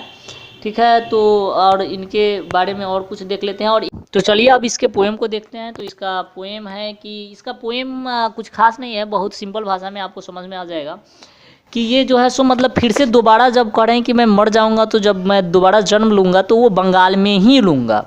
ठीक है, ये इसी अभिप्राय से इन्होंने इस पोएम को लिखा है। और कहते हैं कि खेत जहाँ धान के, बहती नदी के किनारे फिर आऊँगा लौट कर, एक दिन बंगाल में नहीं शायद होऊंगा मनुष्य तब होऊंगा अब्बा बिल या फिर कौवा, उस भोर का फूटेगा नई धान की फसल जो कुहाड़े के पालने से कटहल की छाया तक भरता पेंग आऊँगा एक दिन बनकर शायद हंस मैं, किसी किशोरी का घुंघरू लाल पैरों में तैरता रहूँगा बस दिन दिन भर पानी में गंध जहाँ होगी ही भरी घास की आऊँगा मैं, नदियाँ मैदान बंगाल के बुलाएंगे मैं आऊँगा, जिसे नदी धोती ही रहती है पानी में पानी से, इसी हरे सजल किनारे पर शायद तुम देखोगे शाम की हवा में साथ उड़ते एक उल्लू को, शायद तुम सुनोगे कपास के पेड़ पर उसकी बोली, घिसली जमीन पर फेंकेगा मुट्ठी भर भर चावल, शायद कोई बच्चा उबाले हुए देखोगे रूपसा के गंदले से पानी में नाव लिए जाते एक लड़के को, उड़ते फटे पल की नाव लौटते होंगे रंगीन बादलों के बीच, सारस अंधेरे में होऊंगा मैं उन्हीं के बीच में देखना।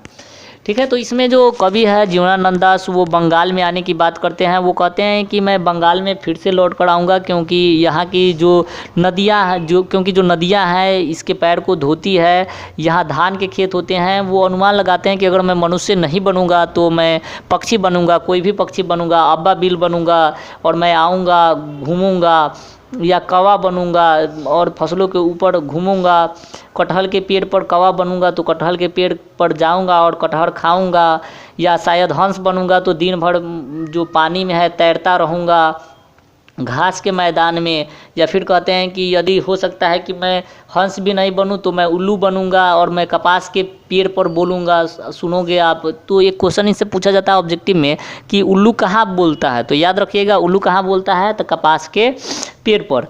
आगे देखते हैं तो आगे इसमें आगे फिर कहते हैं कि या मैं हो सकता है कि मैं उल्लू भी नहीं बनूँ तो मैं हो सकता है कि मैं उसके बाद कहते हैं कि रूपसा गंदले पानी में या कहते हैं कि मैं कोई पक्षी बनूंगा तो कोई बच्चा अगर चावल फेंकेगा लेकर के तो मैं उसको खाऊंगा। चलिए इसके क्वेश्चन को देख लेते हैं। तो इस पार्ट से क्वेश्चन पूछ सकता है कि कवि किस तरह के बंगाल में आने की, लौट कर आने की बात करते हैं। तो ये एक क्वेश्चन जो है आप लोगों के लिए इंपॉर्टेंट है कि कवि किस तरह के बंगाल में लौट कर आने की बात करते हैं। ठीक है, या कोई भी क्वेश्चन पूछे अगर कविता के आप अर्थ को समझ रहे हैं तो आप आंसर तो लिख ही देंगे। तो चलिए अब अगले पाठ को देखते हैं। तो अगला पाठ है हमारा रेनड़ मारिया रिल्के, और ये कविता का आखिरी पाठ होगा। रेनड़ मारिया रिल्के का जो जन्म है वह 4 दिसंबर 1875 ईस्वी में प्राग ऑस्ट्रिया में हुआ था, जो अभी जर्मनी में पड़ता है। ठीक है, तो उन्होंने ये जो कविता है वो जर्मन भाषा में लिखा गया कविता है, और उन्होंने और इसका जो अनुवाद है धर्मवीर भारती ने कर दिया है। ठीक है, तो ये बात आपको याद रखना बहुत ज़रूरी है कि हिंदी में इसका भाषांतरित मतलब कि कौन अनुवाद किया है, तो इसका याद रखना है धर्मवीर भारती ने। ये क्वेश्चन आपको इस पाठ से महत्वपूर्ण हो जाता है।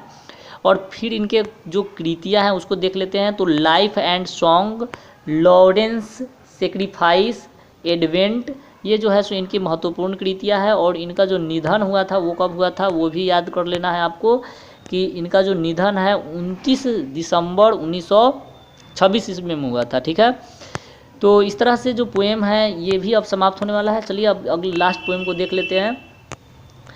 ये जो लास्ट पोएम है वो है कि मेरे बिना तुम प्रभु। यहाँ पर जो है सो ये जो कवि हैं वो भगवान में आस्था रखते हुए कहते हैं कि अगर हम नहीं रहेंगे तो भगवान का क्या होगा। कहते हैं कि जब मेरा अस्तित्व न रहेगा प्रभु तब तुम क्या करोगे।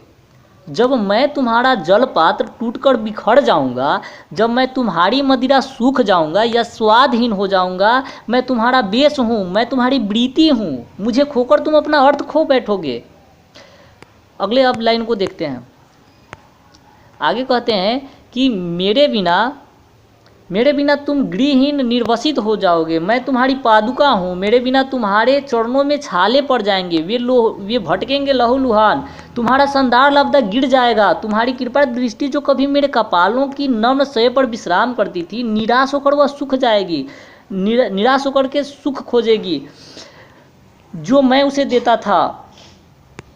आगे लाइन है, आगे के लाइनों को देखते हैं। अगला लाइन है कि दूर की चट्टानों की ठंडी गोद में सूर्यास्त के रंगों में धुलने का सुख, प्रभु प्रभु मुझे आशंका होती है तुम मेरे बिना क्या करोगे। तो यहाँ पर जो पोएम है इसमें कवि जो है सो मतलब भगवान से कहते हैं कि जब मेरा ही अस्तित्व नहीं रहेगा तो तुम रह के क्या करोगे, कि मैं जब नहीं रहूँगा तो तुम्हारा भी अस्तित्व समाप्त हो जाएगा। क्योंकि भगवान को किसने स्थान दिया है, क्योंकि जब तक मनुष्य है तब तक भगवान है, क्योंकि मनुष्य ने ही भगवान के मंदिरों को बनाया है और भगवान को बैठाया है, उसको सम्मान करता है, उसका आदर करता है, उसकी पूजा करता है। और क्या जब मैं मर जाऊँगा तो तुम्हारी पूजा बंदर, हाथी और भालू जैसे जानवर करेंगे? संभवतः नहीं करेंगे। यानी कि हमारे समाप्त होने के बाद तुम्हारा भी जो अस्तित्व है समाप्त हो जाएगा। अब इसमें एक क्वेश्चन पूछता है कि कवि ने अपने आप को जल पात्र या मदिरा क्यों कहा है।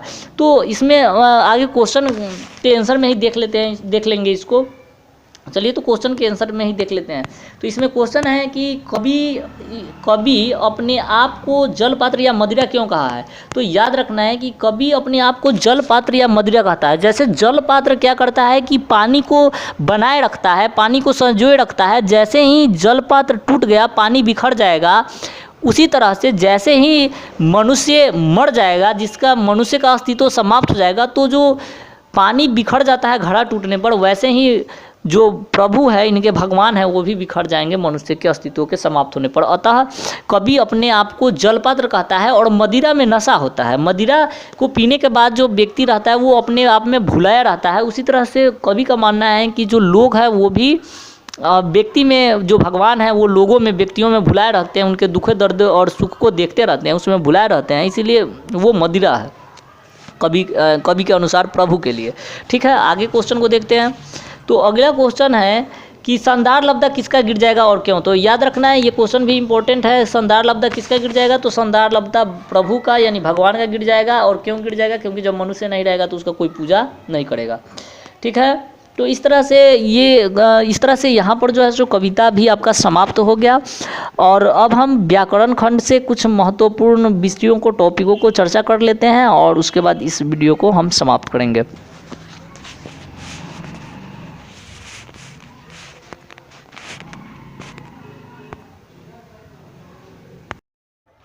तो चलिए अब व्याकरण से संबंधित कुछ महत्वपूर्ण टॉपिक को देख लेते हैं। जैसे पहला है वर्ण विचार। तो वर्ण उस मूल ध्वनि को कहते हैं जिसका खंड या टुकड़ा न हो, जैसे कि अ हो गया, उ हो गया, क हलंत, ग हलंत। तो इससे संबंधित तो कोई क्वेश्चन पूछा नहीं जाता है ऐसे। चलिए आगे देखते हैं कि इसमें जो है से वर्ण के जो है से कितने भेद होते हैं। तो वर्ण के यहाँ पर 2 भेद होते हैं, स्वर वर्ण, व्यंजन वर्ण। तो स्वर वर्ण वे हैं जिनके उच्चारण बिना किसी दूसरे वर्ण की सहायता से होती है। स्वर वर्ण 11 है, जैसे अ, आ, ई, उ, डी, ए, ऐ, ओ, औ। तो यहाँ पर ये क्वेश्चन पूछा जा सकता है कि हिंदी वर्णमाला में कितने स्वर वर्ण हैं, तो इसका आंसर हो जाएगा 11।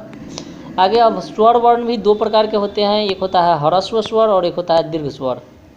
तो जैसे जिसमें कम समय, जिसके उच्चारण में कम समय लगता है, ये ह्रस्व वर्ण होते हैं, जैसे अ, ई, उ, डी। और जिसके उच्चारण में अधिक समय लगता है वो मतलब कि दीर्घ स्वर होते हैं, जैसे कि उ, ए, ऐ, ओ, औ।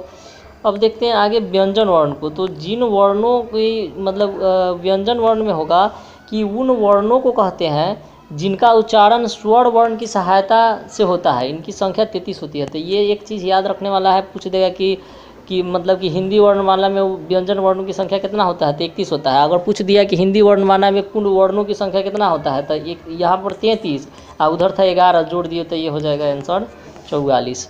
अब आगे देख लेते हैं क्वेश्चन को। तो अगला जो है सो टॉपिक है संज्ञा। तो आप लोगों में से बहुत सारे लोग पहले से पढ़े भी होंगे संज्ञा। तो संज्ञा किसी वस्तु, व्यक्ति या स्थान के नाम को संज्ञा कहते हैं, पता होगा। तो संज्ञा यानी कि ऐसे हम कह सकते हैं कि जो संज्ञा है किसी भी चीज़ का नाम है उसको संज्ञा कहते हैं। तो संज्ञा के जो है से 5 भेद होता है। पहला है व्यक्तिवाचक, और दूसरा है उसके बाद जातिवाचक, और उसके बाद है द्रव्यवाचक, और उसके बाद है समूहवाचक, और उसके बाद है भाववाचक। तो इसमें क्वेश्चन पूछता है कि कोई दे देगा, जैसे दे देगा कि सोना कौन सा संज्ञा है, तो इसका आंसर हो जाएगा द्रव्यवाचक। तो सबसे पहले अब देख लेते हैं कि कौन कौन सा संज्ञा होता है। तो जो व्यक्तिवाचक संज्ञा होता है, किसी खास व्यक्ति, वस्तु, स्थान आदि के नाम को व्यक्तिवाचक संज्ञा कहते हैं। जैसे कि राम हो गया तब व्यक्तिवाचक संज्ञा हो गया, गांधी हो गया व्यक्तिवाचक संज्ञा, क्योंकि किसी खास व्यक्ति का नाम है। और वहीं अगर गाय कहें तब दुनिया के पूरे गाय का बोध होगा, तो ये गाय हो गया जातिवाचक। तो जिससे पूरे जाति भर का बोध हो उसे जातिवाचक कहते हैं, और जिससे एक व्यक्ति, वस्तु, स्थान का बोध हो उसे व्यक्तिवाचक कहते हैं। जैसे मान लेते हैं पटना, अगर हम पटना कहेंगे तो किसी एक खास शहर के बोध होगा कि पटना, तो पटना हो गया व्यक्तिवाचक। और वहीं अगर हम कहें कि शहर, तो शहर का मतलब क्या कि दुनिया के जितना शहर है सब शहर, तो शहर हो गया जातिवाचक, और पटना हो गया क्या, व्यक्तिवाचक। उसी तरह से अगर हम कहें क्या कि अगर हम कहते हैं मोती, तो किसी खास कुत्ता के नाम हो गया मोती, तो मोती क्या हो गया, जातिवाचक। और वहीं अगर व्यक्तिवाचक, और वहीं कहे कि कुत्ता, तो कुत्ता कहने से दुनिया के जितना कुत्ता है सब का बोध हो रहा है, तो वो कुत्ता क्या हो गया, जातिवाचक। उसी तरह से अगर और एग्जाम्पल हम ले लें, अगर हम कहे क्या कि अगर हम कहे गंगा, तो गंगा कहने से क्या हो रहा है कि ये वो नदी का, किसी खास विशेष नदी के नाम का बोध हो रहा है, तो ये हो गया जातिवाचक। और वहीं हम कह दें नदी, तो नदी कहने से दुनिया के जितना नदी है सब नदी का बोध होगा, तो नदी हो गया जातिवाचक। तो इस तरह से हम जान जाएंगे कि कौन होता है। उसी तरह से अगर हम कहें कि इंडिया या भारत, हम कहते हैं भारत, तो भारत अगर कहेंगे हम, तो भारत का मतलब किसी खास देश के बारे में बात कर रहे हैं, तो ये हो गया व्यक्तिवाचक। अब वहीं हम कहें कि देश, तो देश का मतलब क्या कि कोई भी देश, यानी कि तो देश के मतलब देश कि दुनिया के जितना देश है सब हो जाएगा, पूरे दुनिया के देश के बात होगा, तो इसका मतलब हो गया ये जातिवाचक। अब अगला क्वेश्चन देखते, अब अगला जो है से मतलब देखते हैं ये जो द्रव्यवाचक संज्ञा है, तो जिसको हम गण नहीं सकते हैं उसको द्रव्यवाचक संज्ञा कहते हैं। जिसको मापा और तौला जाता है, जिसको गणा नहीं जा सकता है, उसको द्रव्यवाचक संज्ञा कहते हैं। जैसे सोना, तो सोना को हम क्या करते हैं, मापते तौलते हैं। चांदी को क्या कर सकते हैं, तौलते हैं। जैसे मान लेते हैं कि चावल तौलते हैं। जैसे मान लेते हैं कि पानी नाप सकते हैं, मापते हैं, इसको नहीं गण नहीं सकते हैं। तो ऐसा जो संज्ञा होता है उसको हम कहते हैं द्रव्यवाचक संज्ञा। अब बात कर लेते हैं थोड़ा समूहवाचक संज्ञा के बारे में। तो जिससे एक समूह का बोध होता है, जैसे कहें फौज, जैसे कहें सभा, जैसे कहें कि वर्ग, तो इससे क्या हो रहा है कि पूरे समूह का बोध हो रहा है। जैसे कहें चौथा क्लास, तो इसमें जितना भी बच्चा होगा चौथा क्लास में वो सबका बोध होगा, तो इससे क्या है समूह का बोध हो रहा है, तो ये हो गया समूहवाचक। अब थोड़ा भाववाचक के बारे में जान लेते हैं। तो जिससे भाव का बोध होता है उसे हम कहते हैं भाववाचक। जैसे कटाई, ऊंचाई, रोना, हंसना, ये सब क्या है कि एक भाव है जिसको हम देख नहीं सकते हैं, सिर्फ महसूस कर सकते हैं। तो भाव के नाम को हम कहते हैं भाववाचक संज्ञा। चलिए अब अगले टॉपिक को देखते हैं। अगला टॉपिक हमारा है कि वाक्य प्रयोग द्वारा लिंग निर्णय करें। ठीक है, वाक्य प्रयोग द्वारा लिंग निर्णय करने के लिए हमारा अगला टॉपिक है। तो याद रखिएगा कि जब भी वाक्य प्रयोग द्वारा लिंग निर्णय दे रहा है तो पहले ये वाक्य प्रयोग द्वारा लिंग निर्णय पूछा जाता था, लेकिन अब ऑब्जेक्टिव क्वेश्चन पूछता है तो अब इसमें वाक्य प्रयोग नहीं करना रहता है। लेकिन एक बात आप याद रखिए कि अगर वाक्य प्रयोग आपको पता है तो आप उसको वो स्त्रीलिंग है या पुल्लिंग है आसानी से जान जाएंगे। तो इसीलिए ये देखना जरूरी है। जैसे मान के चलिए कि क्वेश्चन पूछ दिया कि अंग स्त्रीलिंग है कि पुल्लिंग है, तो अगर आपको पता है, अगर आपको याद है कि सभी अंगे सही सलामत होने चाहिए, तो आप अपने बता देंगे कि ये पुल्लिंग है क्योंकि होने चाहिए। अगर वहीं स्त्रीलिंग रहता तो हम क्या लिखते कि सभी अंगे सही सलामत होनी चाहिए। तो इसलिए हम जान गए कि ये पुल्लिंग है। तो इसीलिए अगर आपको वाक्य याद है, अगर उस वाक्य से कोई ऐसा शब्द बना सकते हैं जो उसका लिंग निर्णय कर दे और उसके बाद आप टिक लगा सकते हैं। जैसे पूछ दिया अवधि, तो स्त्रीलिंग है कि पुल्लिंग है, तो यहाँ पर आप देख रहे हैं कि अल्प अवधि में दिल्ली नहीं जा सकते। तो अल्प अवधि में दिल्ली नहीं जा सकते, तो इससे क्या मतलब हो रहा है कि ये स्त्रीलिंग है। तो इसीलिए इस तरह से हम इसको स्त्रीलिंग टी कर देंगे तो हम यह चीज़ जान सकते हैं कि कौन स्त्रीलिंग है और कौन पुल्लिंग है वाक्य के प्रयोग के द्वारा। अब वाक्य के प्रयोग के द्वारा आप लिंग निर्णय तो आसानी से बता सकते हैं। अब इसमें देख लेते हैं कुछ इंपॉर्टेंट, मतलब कि जो स्त्रीलिंग निर्णय, मतलब जो लिंग निर्णय है, जैसे कि इज्जत स्त्रीलिंग है, ये इंपॉर्टेंट है आप लोगों के लिए। और कुछ अपने से हम बात करते हैं जो आपके लिए बहुत इंपॉर्टेंट है। जैसे मान लेते हैं कि जो इकारांत संज्ञा होता है ना, वो क्या होता है कि स्त्रीलिंग होता है, लेकिन बहुत सारा ऐसा भी इकारांत संज्ञा है जो कि पुल्लिंग, मतलब पुल्लिंग होता है तो इकारांत है लेकिन होता है वो पुल्लिंग है। तो ये क्वेश्चन बार बार पूछा जाता है। जैसे मान लेते हैं कि पानी, पानी जो है से इकारांत संज्ञा हो गया लेकिन ये होता पुल्लिंग है, तो पानी हो गया। जैसे कि पानी अच्छा है, ठीक है, पानी अच्छी है नहीं कहेंगे, तो ये पानी अगर आ गया तो आप पुल्लिंग पर टिक लगा लेंगे। दूसरा और देख लेते हैं, पानी के बाद दही, तो जो दही होता है वो भी क्या है कि पुल्लिंग ही होता है, जैसे दही खट्टा है, ठीक है। और उसी तरह से और आगे देखते हैं तो दही के बाद हम लेते हैं दही हो गया मोती, जैसे मोती चमकता है तो मोती भी क्या हो गया पुल्लिंग हो गया। मोती के अलावा भात, ये भी मतलब तकारांत संज्ञा जो होता है स्त्रीलिंग होता है लेकिन ये पुल्लिंग होता है। और उसके बाद इसी तरह से और घी, जैसे घी महंगी है, तो ये जो इम्पोर्टेंट में है वो सब पूछता है। जैसे कि धरती स्त्रीलिंग होता है, ये सब पूछता है, जैसे कि ये सब पूछेगा, ठीक है। जैसे चूड़ी, तो चूड़ी स्त्रीलिंग होता है। और जैसे कंगन, अगर हम कंगन को लेंगे तो कंगन क्या होता है पुल्लिंग होता है, जैसे कंगन, तो कंगन क्या होगा पुल्लिंग होगा। आप एक गाना सुने होंगे कि चूड़ी मज़ा न देगी कंगन मज़ा न देगा, तो यहाँ पर क्या है कि देगी और देगा, इस हिसाब से भी हम स्त्रीलिंग पुल्लिंग मतलब मिला सकते हैं। तो इसलिए आपको अगर कोई लाइन याद रहे, कोई गाना याद रहे, उसके हिसाब से भी आप मिला सकते हैं कि कौन स्त्रीलिंग है कौन पुल्लिंग है। जैसे कि अब आपको कमेंट में बताना है कि बात स्त्रीलिंग है कि पुल्लिंग है। आप कमेंट कर सकते हैं कि बात स्त्रीलिंग है या पुल्लिंग है। तो देखिए बात जो होता है वो स्त्रीलिंग होता है। अब आपको गाना के माध्यम से भी जान सकते हैं, जैसे बहुत सारा गाना सुने होंगे, जैसे गंदी बात, तो यहाँ पर क्या है कि अगर मतलब कि बात पुल्लिंग होता तो गंदा बात होता, जैसे कि अच्छा बात नहीं अच्छी बात है ना। तो इस तरह से बात जो है स्त्रीलिंग है। और एक और भी सॉन्ग सुने होंगे कि तेरी नैना मेरी नैनों से मीठी मीठी बातें करती है, तो यहाँ से भी पता चल रहा है कि मीठी मीठी यानी कि क्या है कि ये स्त्रीलिंग है। तो मीठी मीठी अगर पुल्लिंग होता तो मीठा मीठा होता। तो इसलिए अगर वाक्य अगर आपको बनाने आ जा रहा है तो आप आराम से स्त्रीलिंग पुल्लिंग टिक कर सकते हैं। इसलिए वाक्य प्रयोग द्वारा लिंग निर्णय जानना जरूरी है ऐसे, लेकिन एग्जाम में सिर्फ स्त्रीलिंग पुल्लिंग बताने के लिए ही पूछेगा। चलिए अब और देख लेते हैं। आगे है सर्वनाम, तो कभी कभी पूछ देता है, कोई दे देगा और पूछेगा कि ये कौन सा सर्वनाम है। तो सर्वनाम सबसे पहले होता क्या है, तो जो संज्ञा के बदले आता है उसको सर्वनाम कहते हैं, ठीक है। जैसे सीता स्कूल नहीं जा सकी क्योंकि वह बीमार है, तो यहाँ पर जो सीता के बदले है वो वह आया है, इसलिए यहाँ पर क्या है कि यह वह सर्वनाम हो गया, ठीक है। अब देख लेते हैं अब कुछ और सर्वनाम के लाइन को, जैसे कि कौन कौन से प्रकार होता है। तो सबसे पहले का होता है पुरुषवाचक, दूसरा का होता है निश्चयवाचक, तीसरा का होता है अनिश्चयवाचक, प्रश्नवाचक, संबंधवाचक और निजवाचक। तो सबसे पहले नंबर 1 है पुरुषवाचक सर्वनाम। तो इसका जो है से पुरुषवाचक सर्वनाम में होता है 3 पुरुष होता है, जैसे कि उत्तम पुरुष, मध्यम पुरुष और ये होता है अन्य पुरुष। तो मैं, हम सब, उसके बाद तुम आप सब, और वह, वे, यह, ये, आप, ये सब क्या होता है, पुरुषवाचक सर्वनाम होता है। यानी जिसे पुरुष का मतलब बोध होता है वो पुरुषवाचक। और निश्चयवाचक में होता है कि यह वह, अगर हम निश्चित होते हैं, जैसे यह कलम है, हम निश्चित है, वह पुरुष है, हम निश्चित है, तो ये क्या हो गया, निश्चयवाचक सर्वनाम। तो पूछेगा यह वह कौन सा सर्वनाम है, तो निश्चयवाचक में टिक लगा देंगे। अब आगे देख लेते हैं जो 2-4 और बचा हुआ है। तो इसमें है कि निश्चयवाचक सर्वनाम के बाद है अनिश्चयवाचक सर्वनाम। तो अनिश्चयवाचक सर्वनाम में कोई निश्चित नहीं है कि कोई आया होगा, कुछ दे दो, निश्चित नहीं कि क्या दे, लेकिन कुछ दे दो, किसी। तो इस तरह का जो सर्वनाम होता है जिससे हम निश्चितता का बोध नहीं होता है, अनिश्चित होते हैं, उसको अनिश्चयवाचक सर्वनाम कहते हैं। अब देखते हैं अगला। तो यहाँ पर अगला है प्रश्नवाचक सर्वनाम। तो जिससे प्रश्न पूछा जाता है वह प्रश्नवाचक सर्वनाम होता है। जैसे कौन, क्या, किसने, किसे, इससे हम प्रश्न पूछते हैं तो ये प्रश्नवाचक। संबंध, जिससे संबंध हो, जैसे जो लड़का आया है वह मेरा भाई है, तो संबंध दिखा रहा है। वह, जिसे, उसे, जिसे मैंने पीटा था उसे, जो, सो, तो इस तरह का जो शब्द होता है वो सर्वनाम क्या होता है, संबंधवाचक सर्वनाम होता है। आगे है निजवाचक। तो अपने आप ही, आप, स्वयं, तो इस तरह का जो संबंध होता है, इस तरह का जो सर्वनाम होता है वो निजवाचक सर्वनाम होता है। चलिए अब आगे देखते हैं।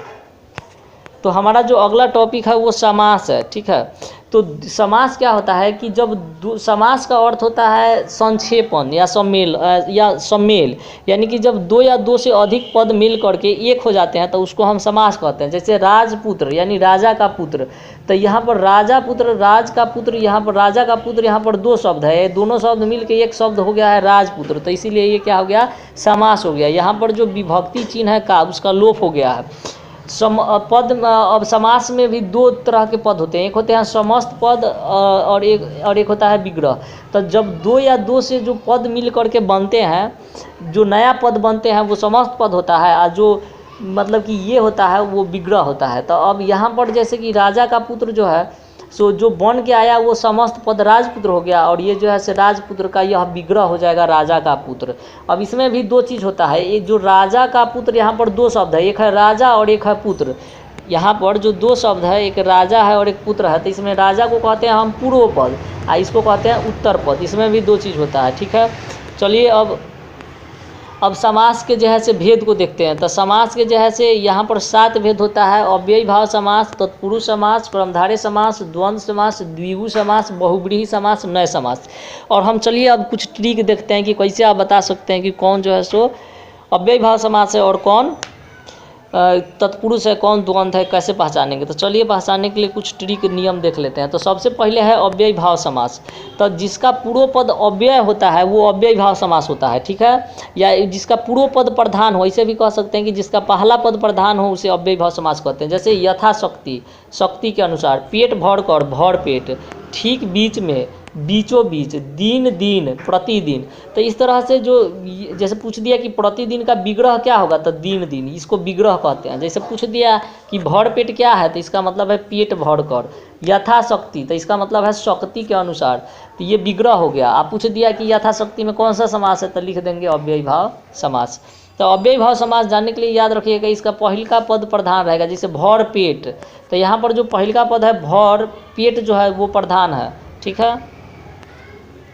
आगे है तत्पुरुष समास। तो अब तत्पुरुष समास के लिए होता है कि जिस समास का जो उत्तर पद होता है, यानी कि जो बाद वाला पद होता है वो प्रधान होता है, उसको क्या कहते हैं कि तत्पुरुष समास। तत्पुरुष समास पहचानने के लिए सबसे आसान ट्रिक है कि इसके बीच में विभक्ति होता है। आप देख लीजिए कि जैसे कर्ता ने कर्म को है ना, कर्म को, से, के लिए, इस तरह का अगर कोई आ गया तो समझ जाइए कि वो कौन सा समास है। में, पे, पर, इस तरह से आ गया तो समझ जाइए कि वो तत्पुरुष समास है, क्योंकि तत्पुरुष समास जो होता है उसके बीच में विभक्ति रहता है, और वो जो विभक्ति है वो जब समस्त पद बनता है तो लोप हो जाता है। जैसे गंगा का जल, तब बीच में जो विभक्ति का है वो लोप हो जाएगा, गंगा जल बन जाएगा। जैसे प्रेम में मग्न, प्रेम मग्न, तब में जो है सो विभक्ति बीच में आया, उसका लोप हो गया। जैसे जन्म से अंधा, तो ये क्या हो गया, जन्मनांध, तो ये क्या हो गया, बीच में जो से आया उसका लोप हो गया। तो याद रखिएगा जो बीच में अगर कोई आ गया विभक्ति तो वो क्या हो जाएगा